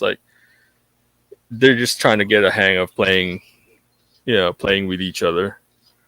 Like they're probably not game planning and all that stuff. They're not keying on certain matchups and all the shit that you do necessarily to kind of high level competition to win games, like for championship level playoff type games. They're not doing all that, so I'm not too concerned about it. They're just their main goal probably is just like I was gonna. just stay healthy. Don't get hurt. That's it. That's probably what they're trying to get. Like get some reps in. Like just get in the rhythm and not get hurt. That's what they're trying to do. I don't really have a crazy theory on this, but I kind of have maybe a suspicion. But in the '92 team, coached by Chuck Daly, the late great Chuck Daly, when they played the college kids, Chris Webber, and all that, the big secret there was that Was it Christian Leitner was on that team, wasn't he? Christian Leitner, Bobby Hurley, yeah. But they went. I guess the big secret there was that Chuck Daly basically threw that game out, and he was like, I know what I'm doing. And he was like, I'm a master coach. I know what I'm doing. So he didn't coach him. He basically let these players get his ass. Their asses whooped by these college kids. So by the time the second exhibition came along, they went into kill mode and completely destroyed that team in that private exhibition. Now, again, this isn't the same team from and nowhere near caliber of that team, and the competition was way different. Just like what Jason said, the competition is so much better now and all that stuff. But I think Greg Popovich is that guy though too. Not to say he's going to go and throw some games, but he ain't tripping. And Joff said, "Hey, they probably didn't show all of our sets yet." You know what I mean? But I truly believe these guys are out there to win a gold medal. I think they have something to prove too. To validate themselves as like the best players in the world. So I am rooting for them because I love how you showed my guy right there. I'm always rooting for this dude right here, KD. Jack, I just think it's fun. It's just funny. it's hella funny. It's fucking awesome, right? It's so dumb. So my only take is I love it. Right I wouldn't be surprised if they go 0-5 for these exhibition games. and then win the entire thing, right? And then win the entire thing by blowout. Yes. That's Yeah. what So you shoot it. It's like exhibitions are just exhibition games. You only play to get your body loose. Do Yes. not get hurt. Do not get hurt. That's the main point. Do Yep. not Yeah, get and hurt. you're going through the motions to basically get back into your form. You get back in your shooting form. Yeah. You just it's muscle memory, right? It's your muscle memory, and you're just going through it and getting it, refreshing yourself. So It's not Rocky 3 Thunder Lips versus Balboa. It ain't like that. This is Plus- a pure basic exhibition game. Don't be Plus surprised these if they go 0-5. dudes, plus these dudes that play them like Australia, Nigeria, they're fucking playing 100%, like fucking full Yeah. out. They're Patty giving Mills- it, yeah, they're Patty giving it, Mills and Matt Dellavedova. yeah, they're giving it their best are shot. They're like fucking playing 100%, like it's a fucking game 7 and shit for them, and fucking KD and them are all just chilling. Dame, I mean, yeah, they're competitive, but they know it's like, man, It don't count. Yeah, it doesn't count. But because we got to beat the USA because that's like feather in their Yeah. cap or like, notches on their belt. Oh, we fucking beat Team USA with KD and all those dudes. It's like, yeah, it's an exhibition. I mean, honestly, it does look good for them, though. It still does. Yeah, no matter it does. what. It would give them confidence later when they play them, but Just don't be sad if they get blown out later. So yeah, I'm it's just like, saying. Like, that's why I wouldn't be surprised if the USA team goes 0-5 next. Man, you really think fucking Joe Ingles was fucking gonna fucking match up with KD? Come on. Oh, by the way, too, I'm one of those conspiracy theory guys. A lot of shit always happens during the Olympics. The team really gets to gel. These guys really get to bond. And not only that, they turn into like fucking the Illuminati. They turn into the fucking cabal where they start making fucking future plans for the NBA and all this other bullshit, right? So Oh to yeah, have, you're thinking what super team is gonna come out of this one? dude, and what's the rumors that came out today? All right. Now I know that you guys may not want to entertain these rumors, but I'm trying to entertain. All right. I'm trying to entertain. What the Warriors would have to give up to get somebody like a Dame is very entertaining to me. So just to imagine these guys just kind of talking in the back, like, hey, you want to go home? And Dave's like, nah, I ain't trying to go home, dog, but I'm mad where I'm at. Wait, nah, man, let's just get through Tokyo real quick, dog, and we can talk about it later. Those are the things that I think about. Like, oh, that's kind of fun, man. The in betweens. I like that shit. Like when Dream Team, Michael only got like 4 hours of sleep because all he did was play golf and gamble, and he was a machine. Imagine this man barely slept in Monte Carlo. And they said the only time he was sleeping was there's actual footage of him where his eyes are open, but he's snoring. You know what I'm saying? Like, that is insane. So I'm just saying, I'm one of those guys that believe something always happens out of these Olympic games. So let's hope for an entertaining next couple of years of basketball, because it I always mean, seems like the hotbed. I think it's definitely better than the Siakam rumor for the Warriors. Well, that's not gonna happen. Yeah. I'm just saying. I'm just saying it's a better it's better it's It's a way better better rumor than yeah. that than that. Well, Yeah, that's the thing with the current Bay Area is they want to win now, and then you're gonna jeopardize our future. So like I said, if you want to win now, just don't be surprised when we're back to you know the dark years. the dark years. We're gonna be back into the dark ages for the second time. So don't be surprised and complaining. Oh, now we're in the dark ages. Well, that's what you guys wanted. You guys wanted a big player, and you got rid of our future. So So the thing is, I don't have kids, so I don't really care. I got to see my Warriors get a championship. I don't yeah, care about exactly. I'm my done. I'm good. non-existent kids in 40 years. I got to see one. That's all I care about. Is like I got to see one. The other two were just okay. I got to see the first one, and I'm good. Yeah, everything else is gravy. Yeah, everything else is just like, yeah, whatever. I don't care. Hey, and I First don't know one, if this cool. is a hot take. I don't know if this is a hot take, but I think you guys might agree with me. I'd rather have Dame stay there and just put people around him. I just Portland want to see can't do that. franchise. I just want to see franchise players, though. That's the thing. Like when I was watching this whole Bucks Suns thing, I was like, me and Steve had a conversation. I think that this was off of Kumu, but he was like, "Who do you like, though?" And I was like, "Yeah, I kind of do like." I was like, I kind of want the Bucks to win because it reminds me of like when before Dwight Howard got annoying, and then he had the chance to go to the finals, and then he kind of fucked up there and all that stuff. It's almost like, well, do I want Giannis at a young age to get? But it's so like, well, but wait though, he's been at this for a while, and I just want to see a franchise player. Like when he was talking about, yo, I want to get my jersey retired in the Bucks arena next to these guys. I respect that. You know what I mean? I know Dame has been like, yo, I've been screaming loyalty for a long time. You know what I mean? But I'm just wanting changes. You know what I mean? So all I'm saying is I'd rather have Dame maybe stay out there and get the right energy around him. So that's my take. What about you guys?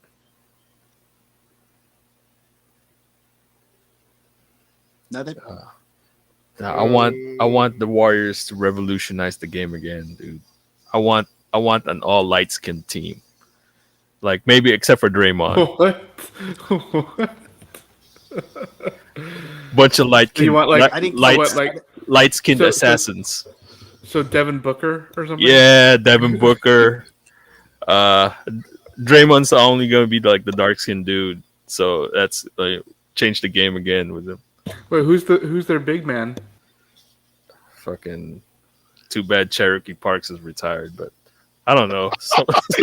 Cherokee Parks, dude, number 44 on the Timberwolves, dude. I hella wanted that jersey. freaking, I don't. Cherokee Parks. Come on, Who- man. Too bad who's Ronnie gonna- Syke. Too bad Ronnie. Fucking Syke- get Aaron Gordon, man. Get Aaron Gordon. He Oh, could be okay. All right. he could be their big man.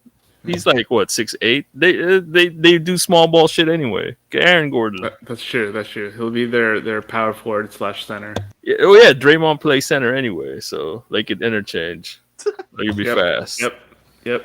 I Okay. mean, dust Cool. off like Cool. maybe you could get Blake, on a veteran minimum. But you said you wanted them to revolutionize basketball again, Yeah, but through light skinned shooters. They're like, yeah, light skinned dudes. It's very good. Although I don't really agree with that take. Very good. Very good take. it's Oh my it's God. a take. It's a take. It's a Yeah. take. Very good, Joff. Hey, Let's man. let's get to the next news item. We got like 30 minutes left on Kulu, guys. This is All a right, Hub so- 408 episode, what, 92? 92. Yeah, I think so. Yes, 92. Like a stick. So I thought this was just kind of funny. Drake spotted on a date with Okay, this is problematic for me. Go ahead. So Amari Bailey, I guess is oh well, hold on, is a basketball player. He's supposed to be, I guess he's supposed to be pretty good. I don't really know this kid, but apparently Drake is going out with, is dating this dude's mom, and this dude I Oh, guess man. is like, I need a Um, I'm gonna sit in my hand. I never did the nickel. I don't know what to think about it. I just think it's interesting. The dude shows What's up, up to Brett? a game, and I guess LeBron's kid also plays for that team, right? I need a wonder. Okay, go ahead. Why you gotta fight with So- me at cheesecake? Why? I like to go there. I like to go there. Man. Drizzy. All right, go ahead, Walter. Sorry. No, I mean that's the take. I mean there is no take. That's the Okay. news is that apparently this kid plays with LeBron's kid, and he's apparently pretty good. And Drake is apparently going to these games supposedly to cheer this kid on or cheer on LeBron's Supposedly. kid. Allegedly. And all to cheer on LeBron's kid, but all of a sudden he's dating this other kid's mom, and it's kind of weird and kind of funny. Hey, consenting adults, And- man. No, that's fine. Yeah. That's fine. I have no problem. with it. I Oh, just think okay. I see you, Drake. I see it. Now I hold see on. it. Let me give you the context here. This was about 3 or 4 weeks ago. Twitter went in on Drake, and they were like, "Yo, is Drake trying to slide in on this high school kid's mom? Is he really here for the kid, or is he really here for the mom?" Right, So- right. Yeah. Drake all of a sudden started gifting him like some stuff. So people were kind of creeped out by that, by like, Drake, what are you doing? Why you going in this type of way? And they're like, yo, Twitter, well, Black Twitter, if you guys don't know, that is a thing. Black Twitter was going in and saying like, yo, this dude is really, really trying to slide in on moms. So then Drake went and pulled the ultimate move and rented out Dodgers Stadium just to themselves. And right there, they're on the field. And the helicopter helicopter, the news helicopter, actually was the one that caught this. It looks like a drone, I think. But whatever. Yeah, go on. Yeah, it was I believe a reporter though had caught this on their drone or whatever, Yeah. Yeah.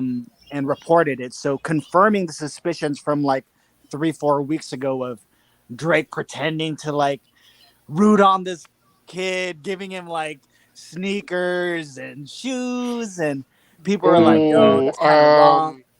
That's kind of wrong. You shouldn't be gifting kids. maybe All this other stuff." maybe Hey, So, issues on man. that. There may be issues on that college-wise later on. well, Yeah, that's what I'm maybe. saying here, guys. This is kind of a Unless he's weird. not going to college, because you could go straight to the pros out of high Yeah, school now. So you can go straight to either international hey, or go to the man. G League. Hey, man. Drake What's up, Mr. Chu? How are you? Drake So shot again, flipping the pootie, dog. He wants the Insta That's the family. move, dog. He wants that Insta family. by the way, that last Good video for you, Aubrey. that last that last video, I think it was at the bottom. That I just seen that video too. It's hella sidebar, but it was actually Jack Harlow shooting a shot at Saweetie. You know what I'm saying? But no, Are you talking about yeah, it's all the way at the bottom there. that one? Yes, but let's go back to the top though, guys. We joke around. We joke around about Benifer. We get a little toxic on our stuff here and stuff. But what do you guys think about this move here? Is this a creepy move? Is this a weird move? Joff, He I wants want to hear your take. Joff, what's your take, real quick? We'll go down the line. Yeah. Hey, man. Drake just going after what he wants, dog. Okay. And they're consenting adults. Hey. Shit. Fucking Kiki. You know what I mean? Are you with me? Yep. Are you riding? Da-ba-da-da. All right, Jason, what's your take on this, dude? Aubrey, a grown man. If he wants an Insta family, let the man have an Insta family. Just make sure this kid don't go to college because he bribed this little kid with gifts and shit, man. That ain't cool. It's gonna look bad on the transcript, man. He can't play any games because it'll be forfeited. I mean, unless he becomes his stepfather, then I think Yeah. that's okay. But it should be fine. That's what I'm saying. Get the stepdad, get the stepdaddy title first, then shower your stepson with gifts. Waldo, what's your take on this?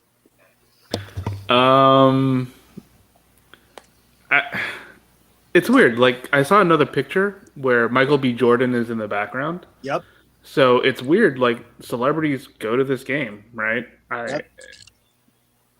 And they were both looking at her ass too in that one pic. I mean, look. She got the mama. There are views. better. I mean, there she looking there right. are You know what I mean? there are better She's pictures hearing. of her, and yeah, it's Yeah,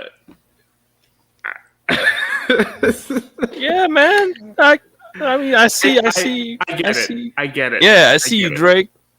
Yeah, I get it. If you're Drake, if I was Drake, I get it. I mean, but yeah, let's But not try also to ruin weird. his future. I just That's also all I'm think saying. it's weird too. All right, I just also think it's weird too. As much as I think out of everyone here, I'm the biggest Drake fan out of the Hub 408. You know what I mean? I mean, like I don't think it's too weird. Like I I think can it's weird, see though. how I can see how it happened, right? Like Drake shows up because LeBron's like, hey Drake, my friend, why don't you come watch this game with of my son playing?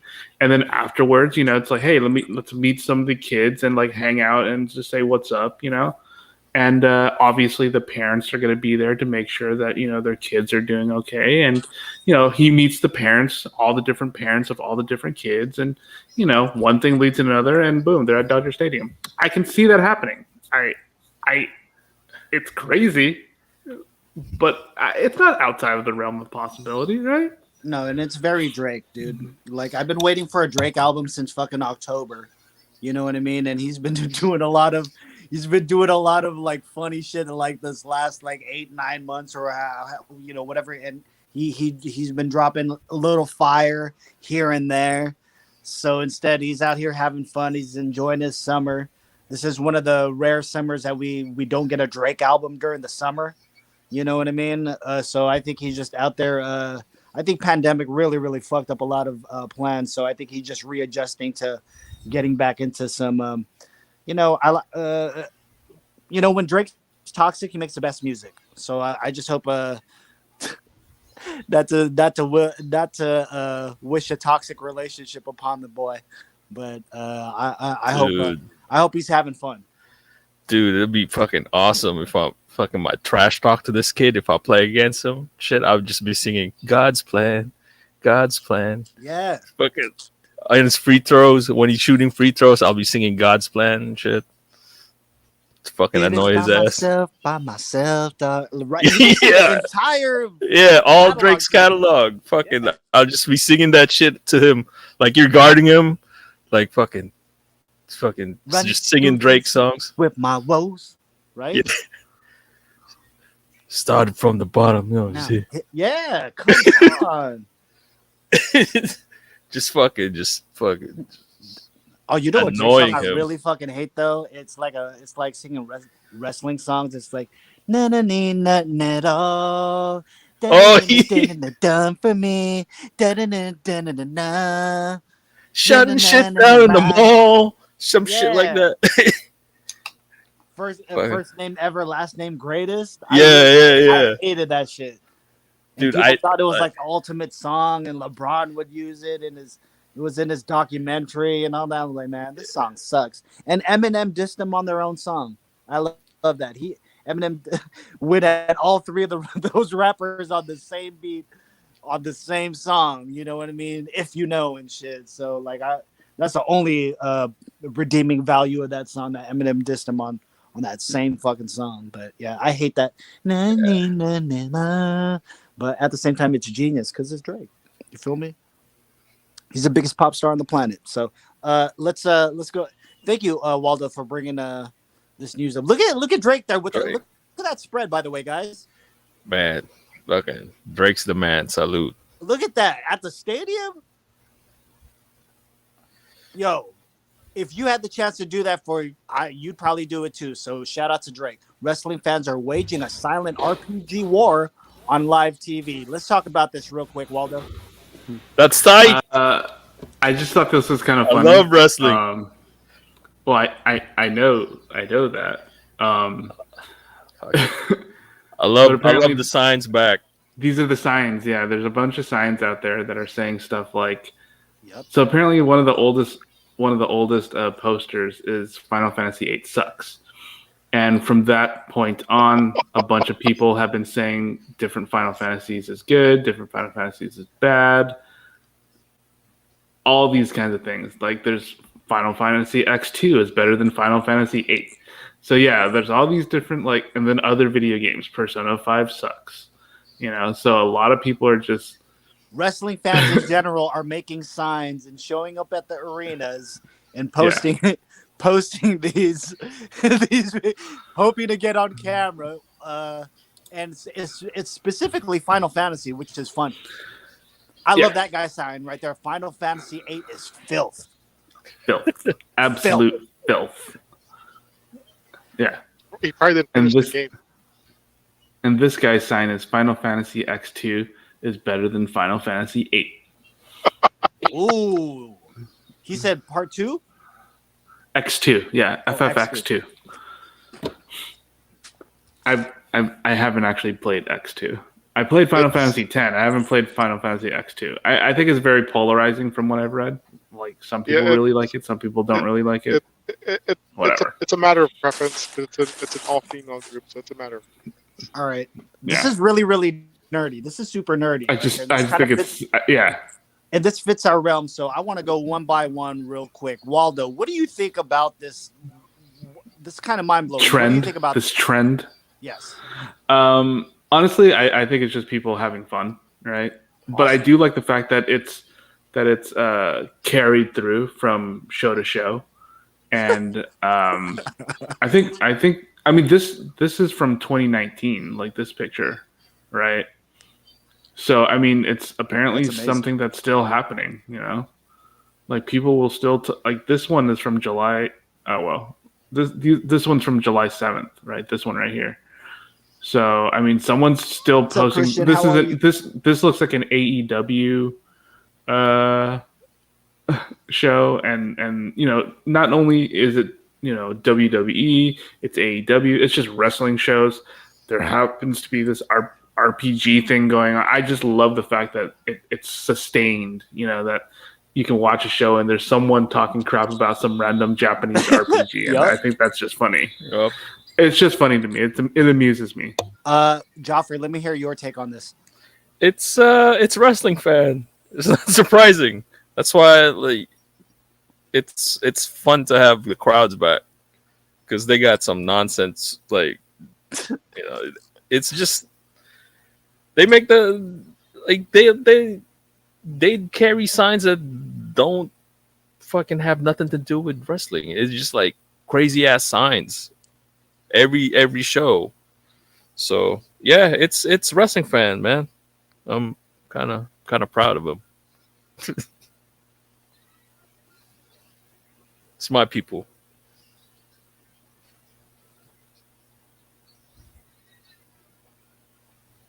Yeah, I mean that's really it. I just thought it was funny. I thought it was fun, so that's why I decided to include this on our news.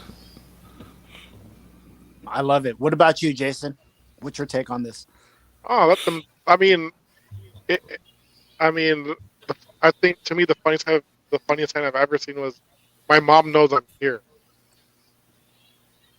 and it was a grown ass dude. It was hella funny. Come on, dude. I'm like, come on. Probably some guy in his 30s, with this lady saying, he had a sign that says, "My mom knows I'm." I'll be honest with you. The reason why I really, really like this is because it's so nerdy, it's so niche, it's so inside, it's so it's very meta because it's not just on one wrestling show. It seems like it's on a bunch, and even though there might be some sidebar comments, there's still one singular thread that's going on here. You know what I mean? And Jason brought up a good point of the best side I've seen was this. Man, I think a majority of the Hub 408 has gone to a bunch of wrestling shows where they either made their own sign, or have seen cool signs, or even have made a sign that had nothing to do with wrestling at all. It could be an inside joke just for one person hoping to get on TV to where it's Yep. like, yo, did you see that? You know what I mean? Did you see that? So for them to keep this going, I don't know if you'll see this. I don't know if you'll see this trend. It seems like wrestling sometimes will always be at the front of starting trends, and then when other people, other organizations like say the NFL or the NBA or somebody picks up on it, they're the ones that get the credit. But I like how it's wrestling fans that's doing it because, again, they're just as nerdy as us. And not only that, to choose a franchise like Final Fantasy, I think it's very cool. And I like the tie-in. I just thought about the tie-in. Final Fantasy has gotten love with WWE because of the New Day, playing Final Fantasy games and also dressing up as them in their entrances and all that stuff. Their WrestleMania, I think entrances. I think maybe two of them now. I think might have been Final Fantasy inspired. But I love how this is all going. So yeah, I was gonna say, Waldo, thank you for sharing this. This is super nerdy right here. Yeah, I like this sign right here. While they argue Final Fantasy VIII, we stan Final Fantasy Tactics, which I'm okay with that. I love Final Fantasy Tactics. Such a good game.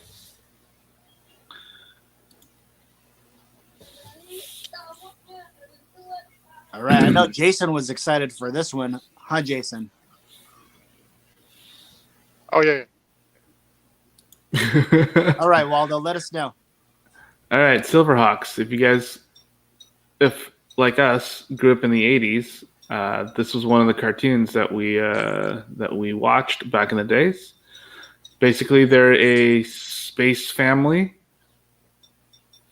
that is all like cyborged out, and they go out and they fight like a bad guy. It's basically Thundercats, but in space. Yeah, Um, Thundercats, Tiger Sharks, and yeah. Silverhawks.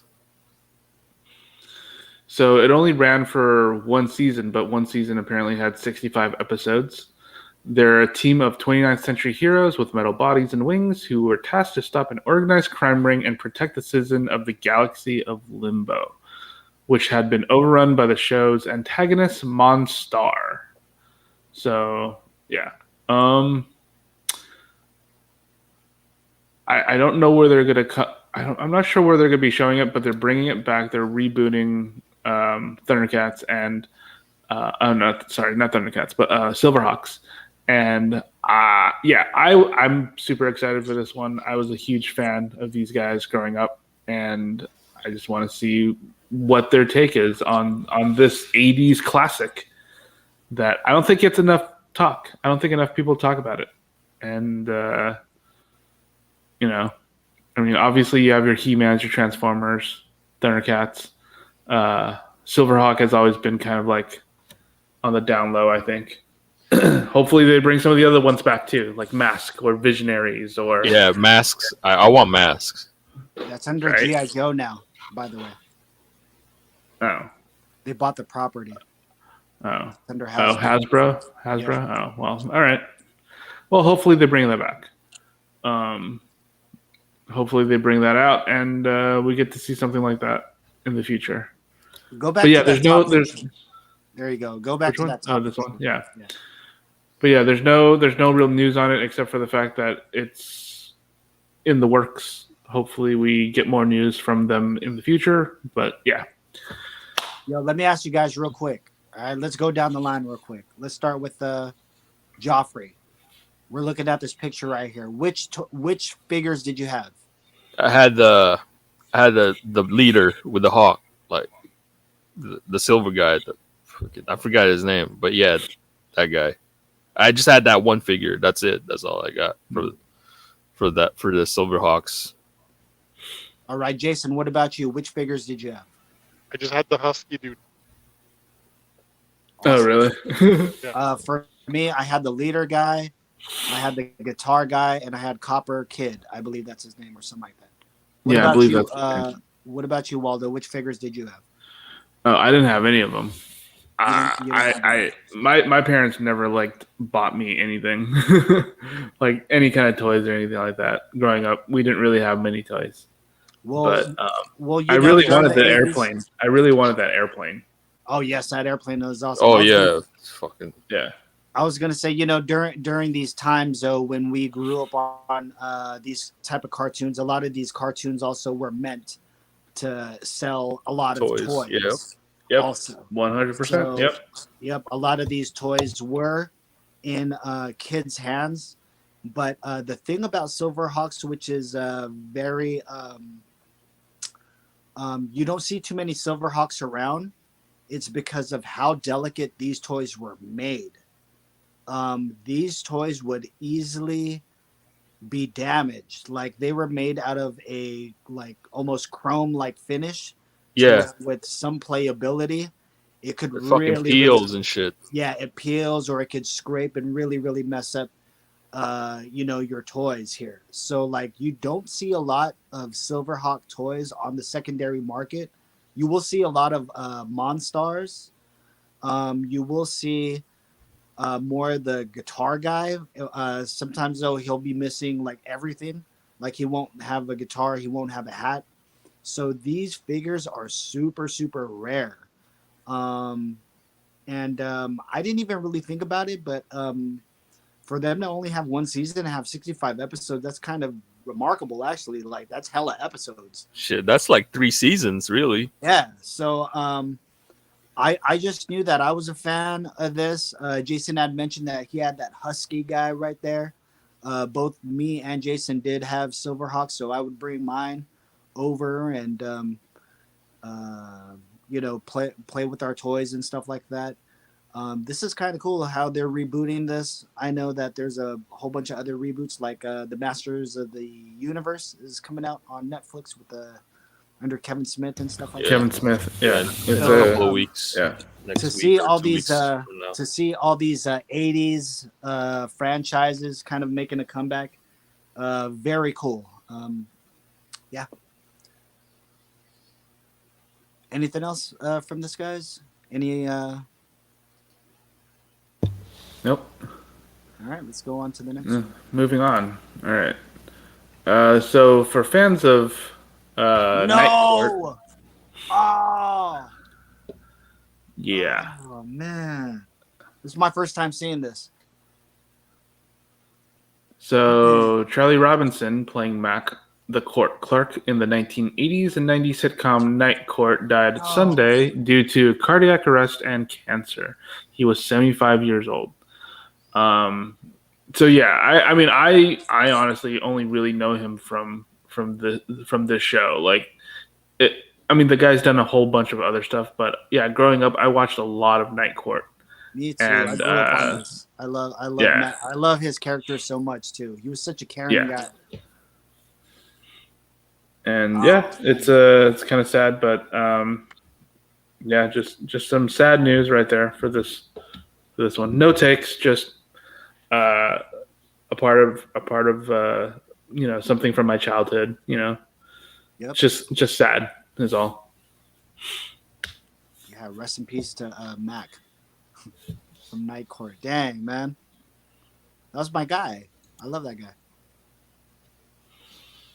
Yep.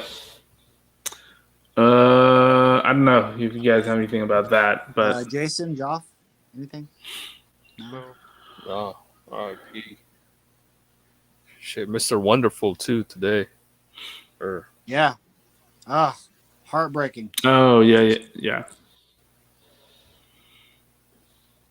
For those of you who don't know, wrestler, Mr. Wonderful. Master of the pile driver.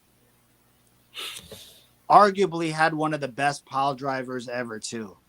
Like the way he would throw that pile driver was yeah, rest in peace to him too. Dang. Yeah. All right. Well, if nothing else, next little bit of story. All right. Actually, not even a story. Not even a story. I just thought this was kind of funny. Apparently, in Korea, they have like this bunt derby where they. that's even better than the home run derby. Dude, that's bunt harder. derby? Yeah. A bunt derby? Yeah. Hi, Marianne. What's up, Charlie? That's tight. Dude, that's amazing. A bunt derby? Okay. Talk about this real quick, Waldo. Go ahead.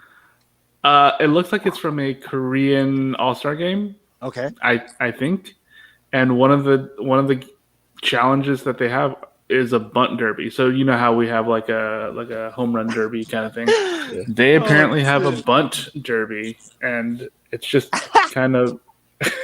You just gotta make it in the circles? 90-mile-an-hour fastball. No, Yeah, but he's not even yeah. throwing a fastball. Look, he's just No, throwing exactly. that. I'm just saying. Well, he's just I mean, doing that's- like it's the same regular thing, tossing yeah. pitches. Okay, It's we're a talking home about same that, thing but as we're talking it's about the same this thing as a derby. home run derby. We're talking Yeah. about Home run this derby is the same thing. Yeah, they're just throwing like 60-mile-an-hour pitches and hitting home runs. But No, but we're talking bunting about is really this- hard. But we're talking saying about bunt- what we're watching. I'm talking about Yeah. what we're watching right now. Bunting is really hard. Yeah, that's You don't hard. think he Bunting can is do a what hard he's skill. doing right now? No, Bunting that's is a not, hard dude. skill. That guy right there, what he just did, you don't think you can do that right there? Bunting This is a right hard there. skill. Yeah, it is.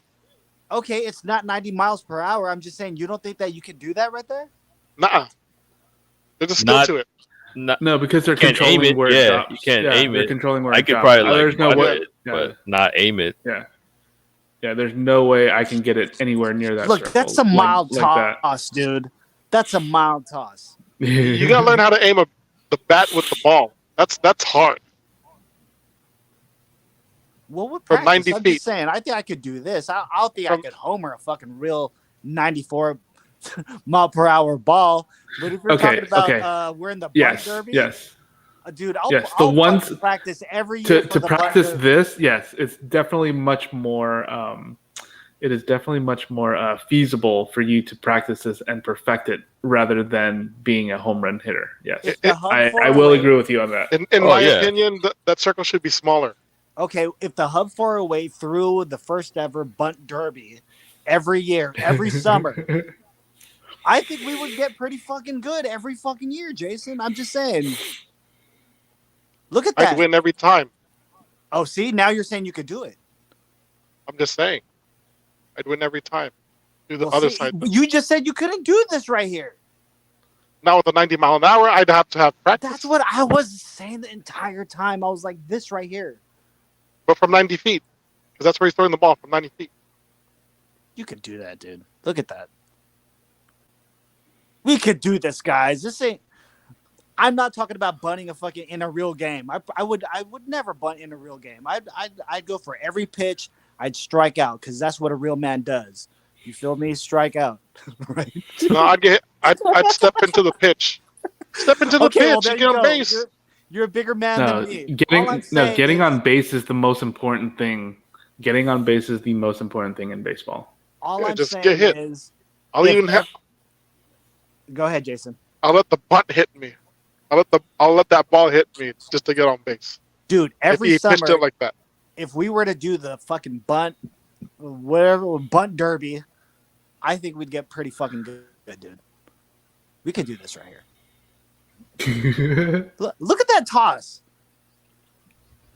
Come on, man. We could do that. It's Look at his pretty haircut. amazing, Did you see that guy's haircut, by the way? yeah. In the crowd? Look at that. Yeah. Wait, and you said you want the circle smaller? No. Yeah. We could do this shit, dog. Nah, a circle smaller. No, that's good enough. From where you're pitching it at, though? Like, that's regulation. That's all good right there. Bang. Wait, let me ask you guys. Have you guys, in a real game, though, because I have in softball, 4th grade, I've bunted. Have any of you guys ever bunted in a game? Never. No, I I- never really never. played baseball or softball. I bunted in a baseball game, so There you go. You that got shit it? is hard. That shit is hard. Yeah, Anyways. practice this shit. Go ahead. Let's come on to the. I just thought it was amazing that they have such a thing, and I wish they would bring it here because I think that'd be pretty fun. Well, yeah. Again, Hub 408 bunting or whatever. We hit our 2-hour mark. You guys want to do recos now? Or Yeah, are we we do done with the recos. news? Do we still got some more news? One more thing I kind of wanted to show was the new Yep. What If Yeah. trailer, but if we Oh. want to skip Wow. that, we can skip it. Up to you guys. Man, I'm down. What's up, guys? You guys want to do this take? That's crazy right there, too. Is that the watcher? That's the watcher right there, huh? That's the watcher. Yeah. Yeah. All right, let's do it. Throw on the audio.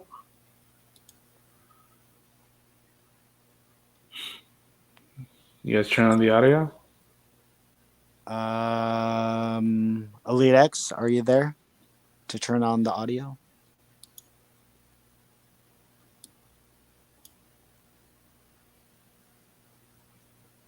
Share audio. Just need to turn it on. Is Elite it X, on? are you there? Maybe I can stop sharing and share it again. Oh, but we still need someone to turn it on. I mean, I guess we could just watch the images. They look really cool. Yeah, I think. Okay. Oh, they Let me can't? stop. Yeah, let me stop sharing, and let me share it again. Look at Let's Joffrey's see if beautiful it face works. right there. I know. It's amazing. Blow him some kisses, Joff, real quick. Blow him some kisses. Share audio. Sick. Boom. Whenever Done. you're in that cam, you gotta blow kisses, right? Whenever you're that's a joke, right? All right. Let's see if this works. Can you guys hear that? Yeah, peace. Yeah, yeah. I love peace. I'd be out of a job with peace.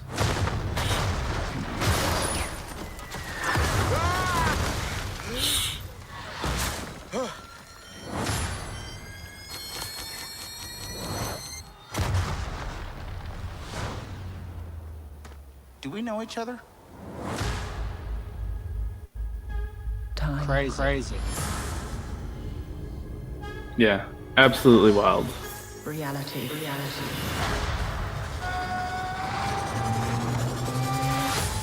It's changeable.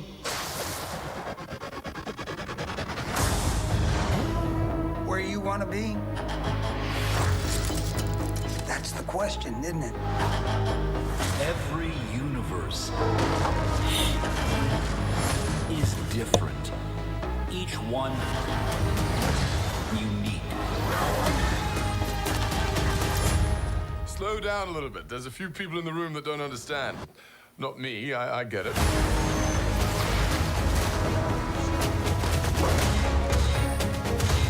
Who are you? The name's Captain Carter. Scheisse. I am the Watcher. I observe all that transpires here. But I do not, cannot, will not interfere. I guess I have to freestyle then.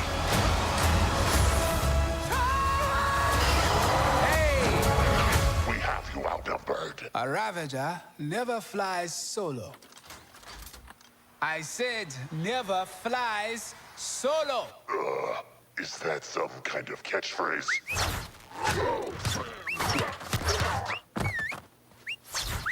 You had me worried for a second. Journey to face the unknown and ponder the question.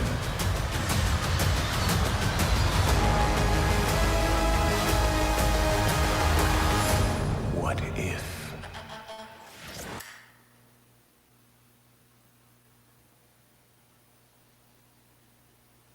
So yeah, that's the trailer for What If. Crazy. Yeah, looks pretty freaking cool. Right there, Joff Bush kisses.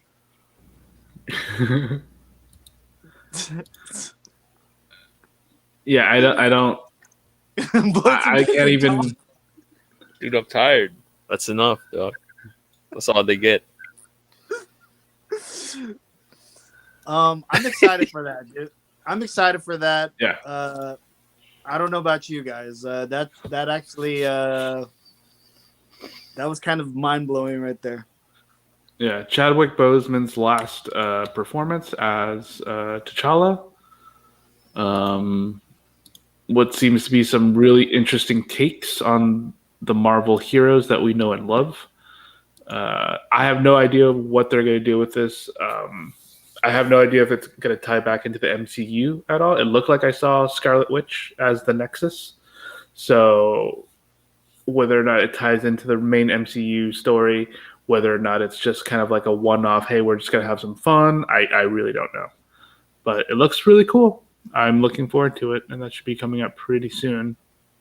You know what's crazy? They had T'Challa there as Star-Lord. Yep. As one of the Ravagers, yeah. And I believe was that Killmonger had helped Yeah. Tony Stark. It Save seems Tony like Stark, he's yeah. the leader of Wakanda Or something. form, in some form. Yeah.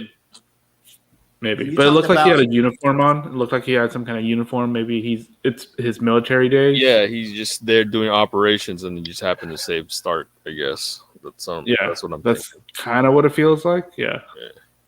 I was gonna say, you said something about you don't know if this would tie in Mhm. Yeah. to what's going on, but they're talking about multiverses and all this stuff Mhm. and Yeah. some of the current stuff. This could be a very loophole-ish, coolish way to bring certain people back, maybe in a different Yeah. capacity Yeah. and roles. Killmonger could be brought back this way. Who knows? Yeah.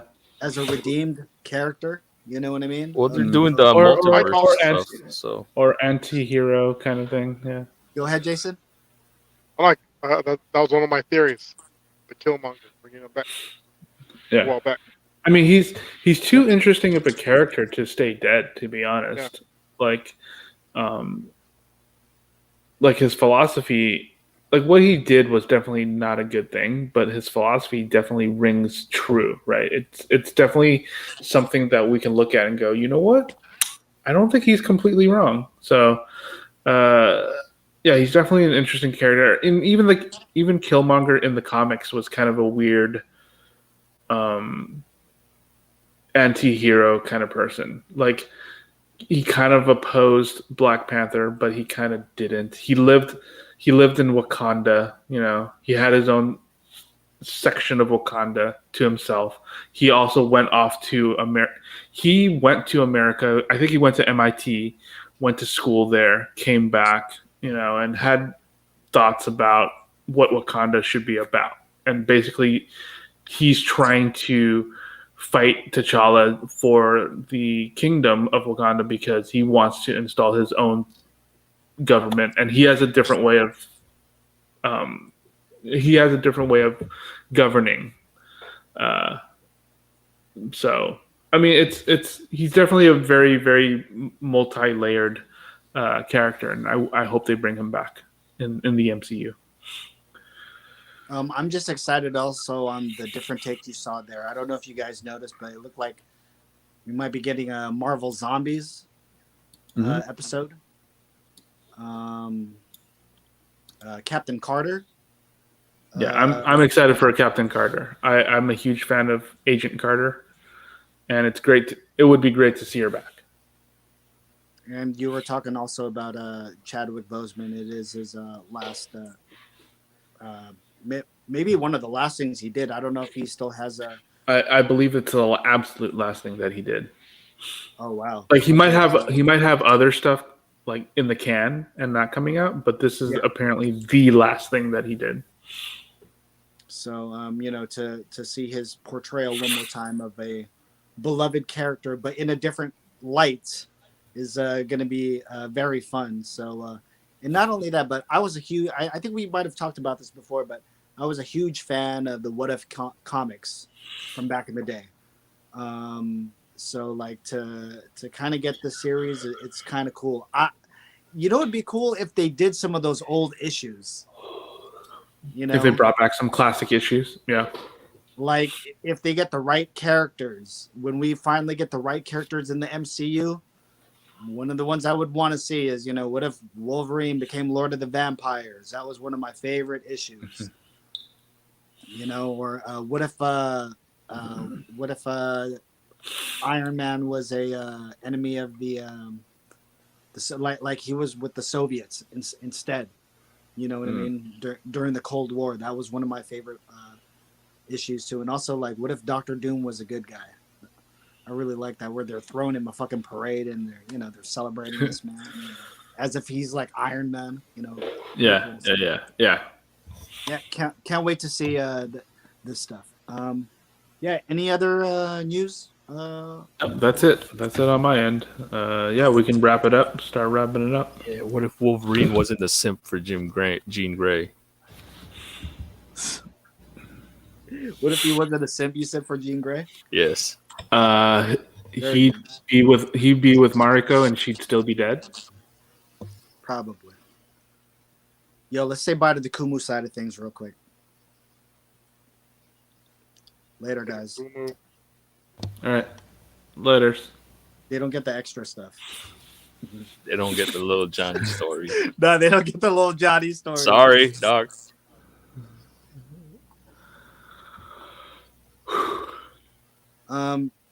And we didn't even give him recos. Yeah, did Walter, a quick reco before we get up out of here? Resident Evil TV show on Netflix. It's an animated TV show. It's so bad that it's actually kind of fun because it kind of reminds me of the cutscenes from the games, the terrible acting, the kind of weird wooden animation of the games. So I just find it enjoyable. The story seems quite outlandish, and it's Resident Evil, so I'm not expecting cinematic greatness. So it's fun. It's stupid and fun. They're killing zombies. I recommend that. It kind of checks off a bunch of like things that I enjoy: video games, zombies, horror, action. So cheesiness. So yeah, that's my recommendation. All right, very cool. Jason, any recommendations for the hub? I do not have a recommendation, but I do have a Debbie Downer news Go type of ahead, article. hit me with it. But at the same time, it's like a message to please get vaccinated. So back in March, 90-year-old Belgian woman died from COVID. But the but what the research told us now is that she contracted both the United Kingdom and South African variant at the same time. She passed from the first day she caught it. 5 days later, she was gone. She was okay through the ventilators, but her body was just um, degrading every day. So yeah, that's just just a faithful Jeez, reminder to get yeah, vaccinated. yeah. She got both. That's crazy. So their assumption is that she caught it from two different people who were infected with the variant at different times. She just got it. So that's just and I don't want to bring down Debbie Downer articles, but it's just a little reminder. You know, whether you're scared, I know everybody's scared. There's paranoia going on, but get vaccinated to help you out. Yo, Jason, I'm glad you brought that up because that is a cautionary tale. You know what I mean? That's all it is, and we don't want, irresponsibility, of course, out there. That's why we do say things every week, like because we truly believe that. When Jason says that, when I say it, when Joffrey says it, when Waldo says it, we really truly mean like, yo, at least wear a mask. If you ain't gonna get Dude, vaxxed, fucking, I got two uncles that passed away from COVID, so I know it's fucking real. that's too close to home. That's way too close to home. I had a real close friend, and it took him a long time to recover. That's hella crazy. It's like straight. People complain about like, oh, there's no freedom here. Like, dude, fucking imagine just getting fucking ashes from the hospital because like you can't visit. You know what I mean? Or, dude, imagine being bedridden because you have COVID. Where's your freedom then? You're stuck to a bed, hooked up to a ventilator. All right. I mean, if you want so much freedom that you're willing to have that happen to you, then you know what? Whatever. But don't bring that on someone else. Jason, what country was this lady from again? Belgium. Belgium. And you would think too, like maybe And they have both. They have both variants like going wild in that country too. So oh, it's they not do. like, They do, yeah. huh? So it's Man, not that's like tough. it's not like it's not like it's not there. It's there. It ain't no it That ain't no shit is scare tough, tactic. It's dog. there. And That what's shit is funny is the tough. people that think it's scare tactics, and then it happens to them, and then they start getting real. Like, oh, maybe you should guys wear your mask, get vaccinated, and it's like too late. Like too late. And then it's like, are we supposed to show sympathy for these people because they decided not to, not get vaxxed, not wear a mask, and it sucks. It's like you kind of want to feel bad for them, but at the same time, it's like you're at fault for this, and you could have, you know, and you're just being selfish, not thinking about other people. So, I mean, I didn't want to bring this up at the show, but I'm just saying. No, I think It's a it's a it's a necessary mind opening thing. Like imagine getting alpha, alpha, beta, and alpha you know, beta, not the grocery alpha, store. beta, and the delta variant at the same time. Good freaking luck to you. I'm sorry, but just take care of yourself. Take care of the people around you. Do the right thing. Either mask up or get vaxxed. Either one. I don't care. Do one or the other. I do both. I would do both, and not only that, I'm still masked up. There's way too many people out there with no fucking mask and shit. Yo. You feel me? I went to a comic book store yesterday in Davis. Right? It's the only comic book store. It's the only record store. It's a small fucking town, right? It's a small fucking town. You know what I mean? So of course it's going to be in the downtown area. You know, and you guys would have liked this comic book store because they actually have like a shitload of comics. You could buy entire runs for good prices, and I'm talking about single comics, single books. So like if you wanted the entire Jim Lee run, X-Men, whatever, from Uncanny all the way up until like when he was doing X-Men 92, all the way up until like when he stopped, it's like $200 for all those like issues, all first printings, all in pretty good condition too. It's So not bad. not bad, right? So like in a dirty comic book place like that, which also doubled as a and I'm happy to say I'm glad it still exists, a place where you could actually still rent videotapes. Damn. You know what I mean? A place where you could actually did you tell them about the one we went to in Roseville? Oh no, I did not. I should tell them. It was shout out to you, Liana. But I was gonna say the place had not only old video games, all old stuff like that. It was very cool. It's just the entire downtown of where it was located. Nobody had a mask on, Jason. Completely no. Me and Bestie felt like aliens. Like, damn, are we really the only ones with a mask on in downtown? You mean to tell me all these people are vaccinated? Yeah, right. You start thinking those things. Bestie, since I saw you in the comments, can you also type out what was on that one lady's shirt?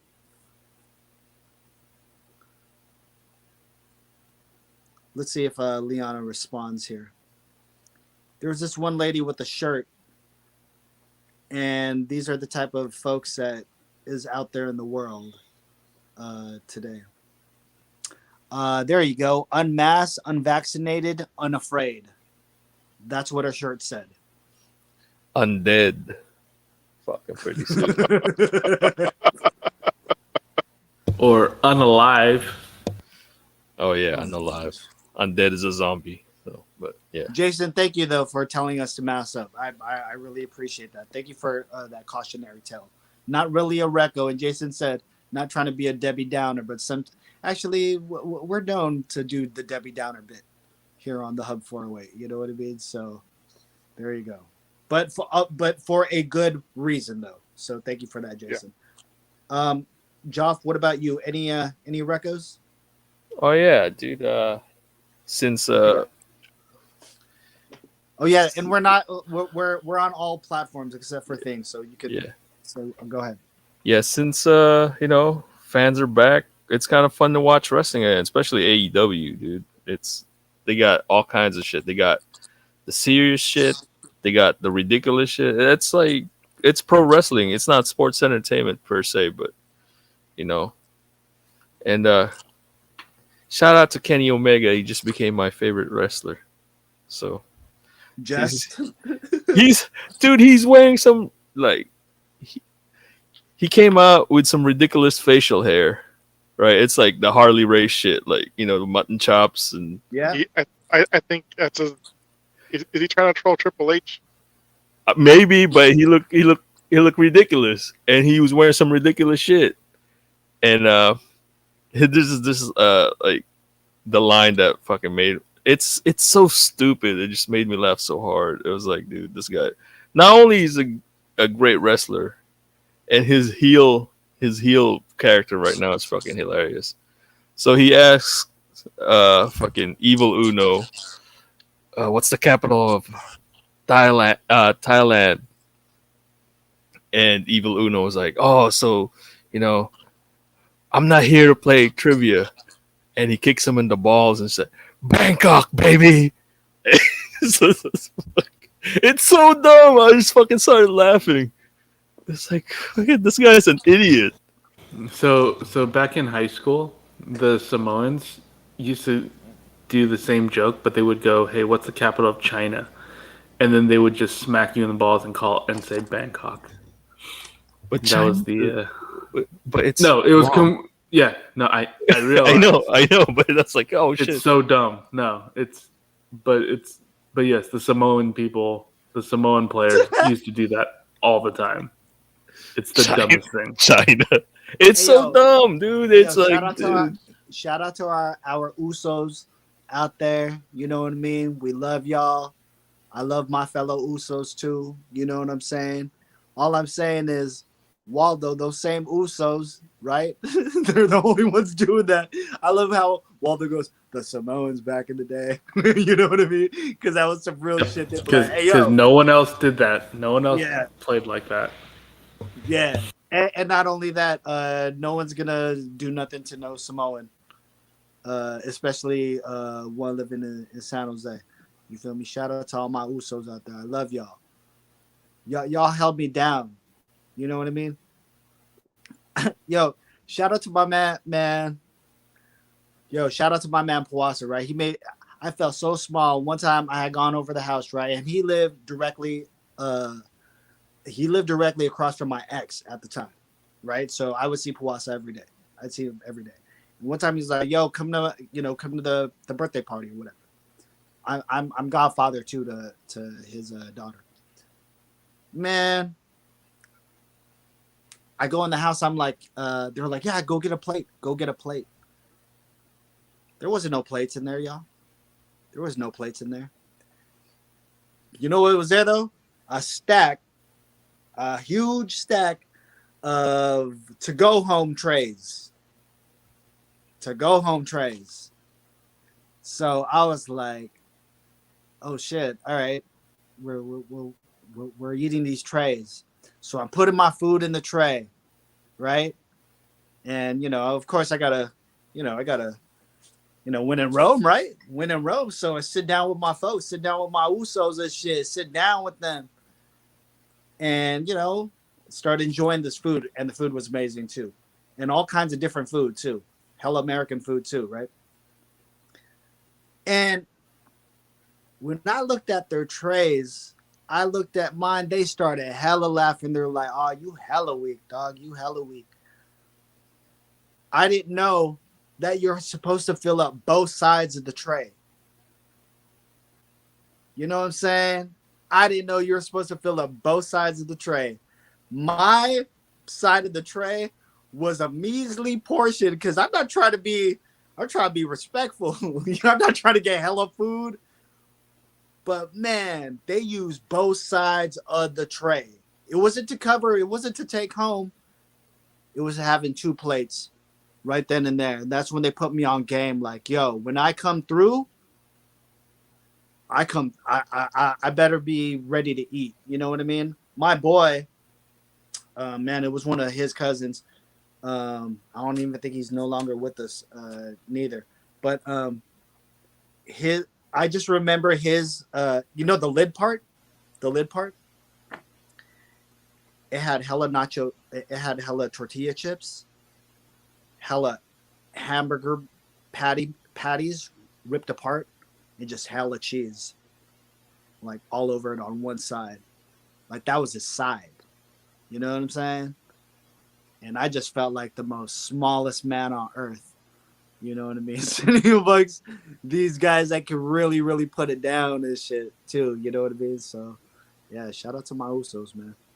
I love that. Yeah, and Bangkok, Joff. You feel me? That's right. Bangkok, baby. Just fucking kick him in the nuts. And the street fight attire of the Young Bucks is ridiculous too. It's just like, tight ass jorts, dude. Yeah, it's like The tightest they jorts you'll got ever see. they're fucking from the mean streets of Rancho Cucamonga. By the way, I've been seeing those Young Buck figures in stores now, Joff. They're easy to catch now. I haven't seen. I saw a Cody figure, but that's about it. I've never seen a Cody figure. I've seen those Young Buck pictures there. But I was gonna say, I do have a recommendation. There's this guy we met out in Roseville. He does have an Instagram and all that, but the name of his store is Barrio Collectibles. Got to go to his place. Sick. Was able to get a good haul of he's like, oh man, yeah, I got Hot Wheels. He's like, I don't know nothing about them. So I was like, yes, so I got a bunch of, he brought out the box, got a bunch of treasure hunts. I cleaned this guy out, right? But he had an amazing wrestling collection. As soon as I walked in, did not know it was the anniversary of Hulk Hogan. That day that we went there, I think it was July 7th, or I forget when that was. Bestie, I don't remember what day that was, but it was an infamous anniversary of when Hulk Hogan stuck it to the fans. Yeah, NWO 25th anniversary. Yes, and went to the NWO. So this gentleman was, first of all, you would never think that this store would be awesome. Kind of like a trailer type thing on the outside, but as soon as you go in, he just had the most amazing collection of He-Man stuff, wrestling stuff, G.I. Joe stuff. He had both versions of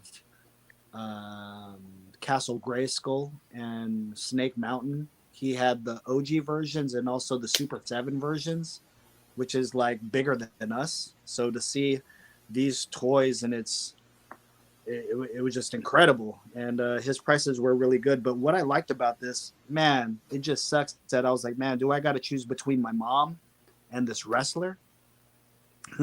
But Penta Zero is actually going to be there at Barrio. Oh, sick. At the Barrio store, and this is in Roseville, and it's on August 7th. I believe Sammy Guevara was there last month, and he actually did some skits with for his vlog. Yeah, for his vlog, and that's the same place that I had gone to, Joff. That vlog thing. He was like, yeah, and he also did some stuff with the local wrestlers. There's actually wrestling going on, I believe, that night as well too. So I was gonna say, man, check out some independent wrestling. I like how Jason, Joffrey had brought up AEW. This is an AEW wrestler right here. Penta Zero. that guy's tight. That guy's fucking dude, sick. You can get a heart attack watching this dude. This dude. Fuck yeah, dude, I don't want them to die. Fucking trying to entertain me and shit. It's like, fuck, dude, please don't die. Tone it down, bro. Yeah, dude, exactly. It's like, I can understand if it's a pay-per-view, but like, dude, regular TV, bro. It's like, come on. Well, I was gonna say, I don't know if you guys would be down to do this.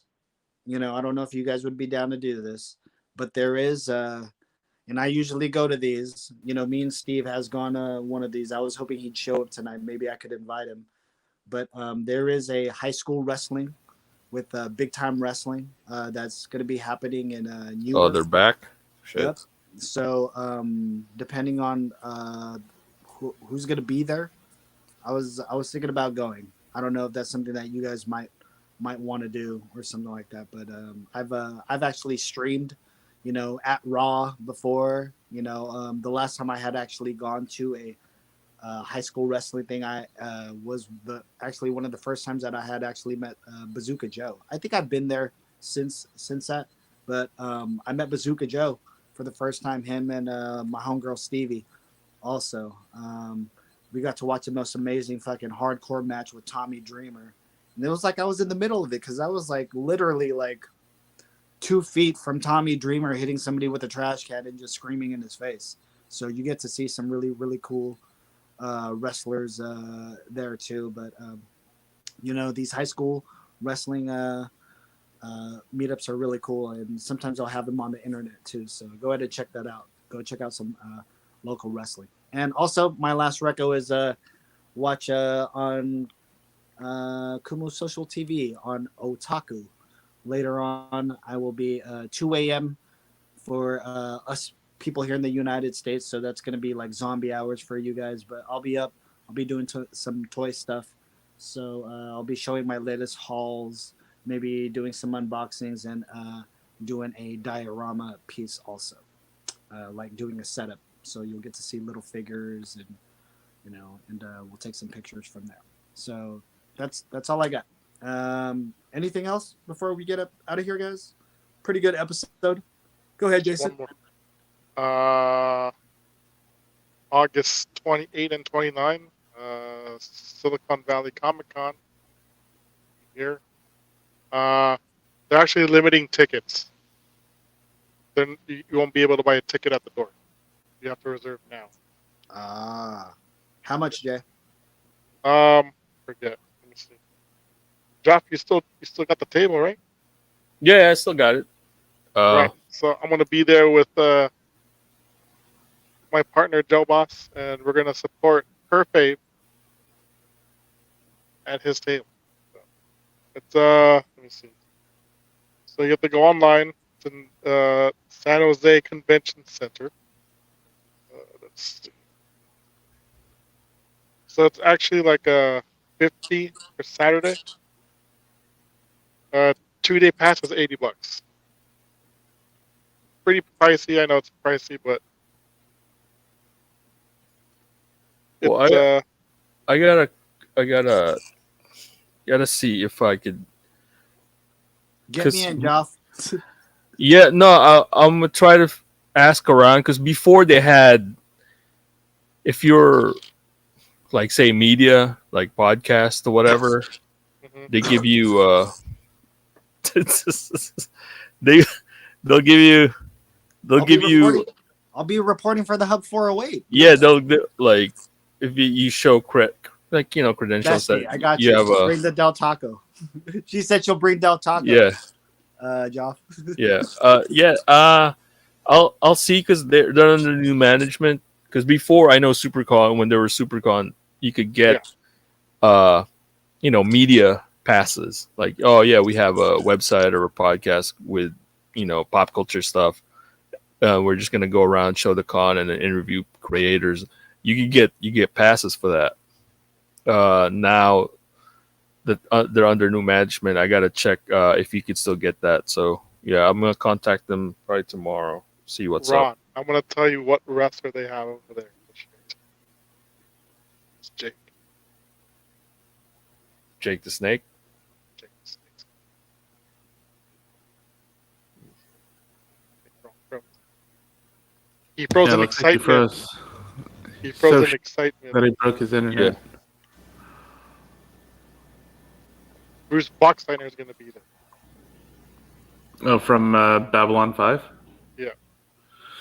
The original Tron. Oh, yeah. They have the original Tron.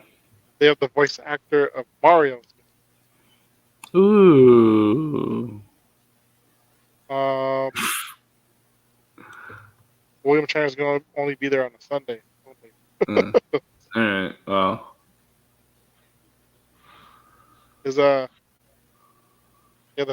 year one when it was still under Wozniak. His that entire that night with Shatner was actually pretty cool.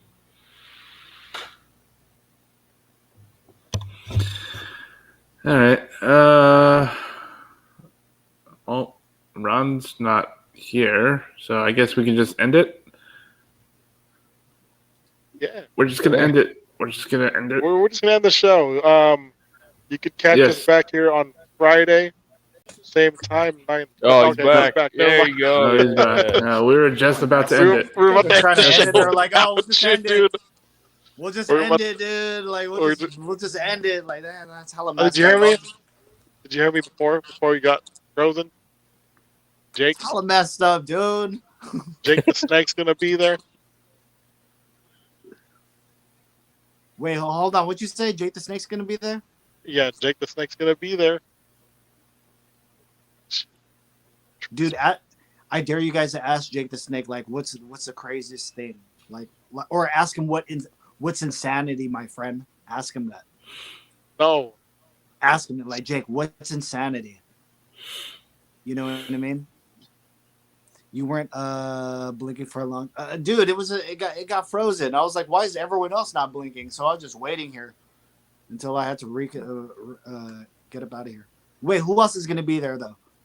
Wait, hold on. Last time I was there, I was mad because, yeah, I was happy I got to meet Stone Cold, I think, but I also wanted to meet fucking Hector from fucking all the movies, and he fucking bailed out. Fucking Hector.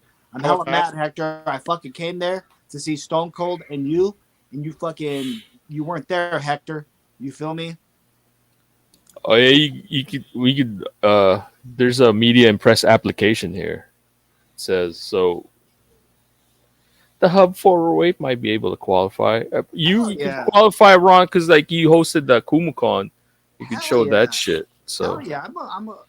And not only that, I'm probably one of the greatest on-site reporters in like the history. yeah, Like yeah, it says Dan here. Rather. I studied under all those guys. Yeah, working journalist in print, broadcast, and digital media on assignment, conducting research for established publication media outlets. Oh yeah. So film crews and photographers. But yeah, I mean, technically, I'm coming in with a huge crew. A huge crew. huge. yeah, even blog writers must. If you're just a blog writer or whatever, you could apply to. But I'm gonna have dude, my yeah. mom. My mom's gonna hold the boom mic for me. I'm like, hire, mom. Hella short ass. Hurry up. Dude, Right? yeah, you just have to like show credentials, but it shouldn't be hard because like you guys do KumuCon, all that stuff. So I'll be like, mom, show you your credentials. He does como, right? I hold the mic, right? I'll be like, hold the boom mic higher, mom. Hella small, right? She's like 4'2". She's like 4'2" or something like that. I don't know. No.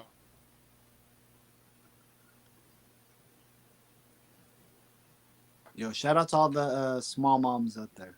We love y'all. Right? Nah? Yeah. Yeah. Gotta show love to the small folks out there. But no, hey, real talk, I was mad that Hector didn't show up. You know what I mean? So hopefully I get to meet some good guests, because you know what I mean? I will be reporting on site. And even if I have to pay my way in, I'll still be reporting on site. You know what I mean? I think they're still adding too, so they're not done. yeah, they're not done. All the stars will be there, right? Lou Ferrigno's gonna be. Dude, oh, that was actually going to be my other recommendation. Go watch I Love You, Man. Back to back with This is 40. Great Paul Rudd. Leslie's gonna be there. Who? Javica Leslie, the new Batwoman. Yeah. From the CW series, right? The Yep. CW, right? CW. W. Remember how we would say WB and then do the frogs?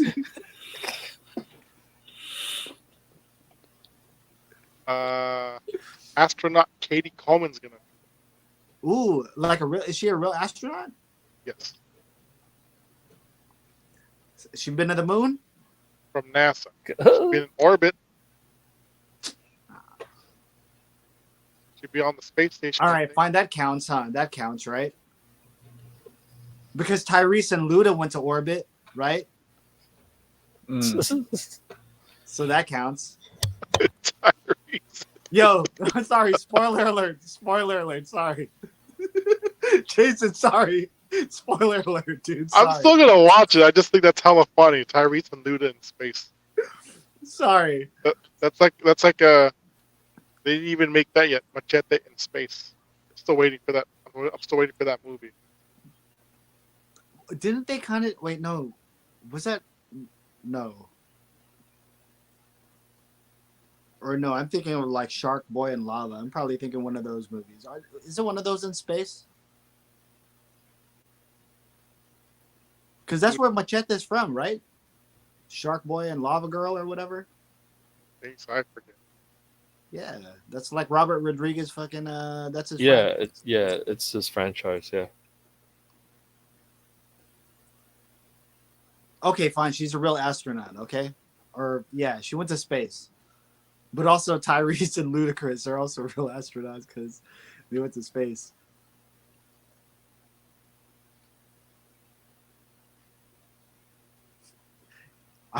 I watched a really bad copy where the guys put in their own commercials.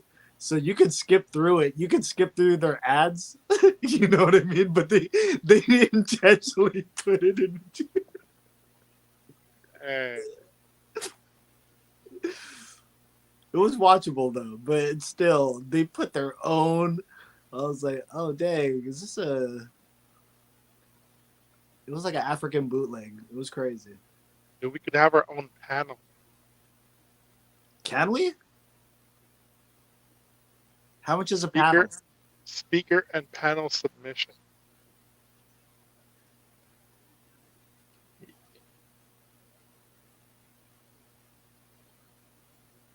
Oh, tell them that we're the hottest podcast ever. Check out the 5 episodes that we've posted out of the 90 that we've done. Check it out, right?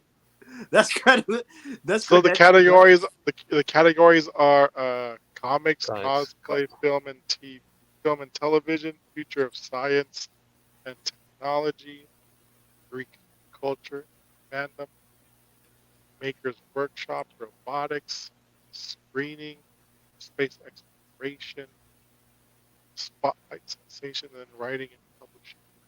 Those are the Well, panel well, like that's what we do, categories right? that we could talk about. That's what we do, right? All right. So are we submitting or what? Nah, man, you can. What? I'm gonna walk around, dude. I know. I'd rather go buy Hot Wheels to be honest with you. But if you guys want to talk comic books, that'd be cool too. Like, like I don't know, like pretend to or not pretend, but like really own it. Like, yeah, you guys came out here to watch us, and there'll be like 2 people, like 3, 4, and give them a show, give them a live Hub 408, That'd be sick. right? Where they'll show us on the big screen behind us, like as if it's Comic Con and all these fans are like going crazy, but it's no fans in there. It's probably our other friends.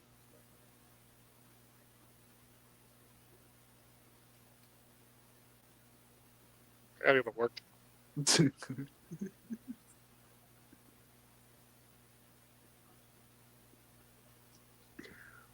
gonna wake up like at 5:30. All right. I'm out. Bye, guys. Bye, guys. We're out of here. This is a Hub 408. Good night. Blow kisses, Joff. Yes. Blow kisses to the pog people. Yeah. Any last words from you guys? I just want to say thank you guys. If you happen to be watching this on YouTube, Twitch, Facebook, right? Those are the platforms we're on. So yeah, we gave you guys some extra stuff, I think, right? So we're out of here. Watch us this Friday, right? Episode 93. I won't be there, but I'll pop in and out with the mute button on Hey, yeah, we got See an what's interview, going on. right? On the 15th. Thursday. Is that through Facebook or what? It'll probably be on something like this where they give us the link. Oh, okay. All right, gotcha. Oh yeah, we'll be the Hub 408. We'll be on the Mick Diaz show. The 408 Hub. We'll be talking about our origin story, right? And what we Minus me. minus Jason. He'll be having Just a grand old time. just create a story about. Yeah. I'll say how like you went to this cave, and then this there was like a jewel in the middle of the cave, and then like when you grabbed it, like the cave like fell in on you, and then when you grabbed the jewel, like you turned into this like huge like mutant like big man who was a movable force or unstoppable force, and you just bursted out of the cave and later on became a career criminal and was part of a super outfit that worked for the government, but they didn't know that you were a mutant. So you went back to your mutant roots, right? You went back to your mutant roots. No, we can't do that story. That's somebody else's nickname. All right, we're out of here, guys. That's DJ Rocky Rock's nickname. You can't be the Juggernaut. You're I can't. who are you, I'm not. by the way? You're the Red Bishop, right? Yeah. Yeah. See, you're the Red Bishop. From the Red Bishop to the Black King to the Gray Bishop, correct, Waldo? See? Professor X knows this stuff. I'm out of here. We're all out of here. This is Hub 408, episode 93. Watch us on the Mick Diaz show. Also on this Friday, too. Yeah, he's a Black Knight, huh? Dude, he named himself after Martin Lawrence, one of the greatest. That's right. He did. One of the best movies ever about medieval times. Better than Willow, dude. All right? Okay, bye. Better than that Seventh Son. Better than Highlander, huh? Right? That's right. Willow, Kaya, Willow, Kaya. All right, bye.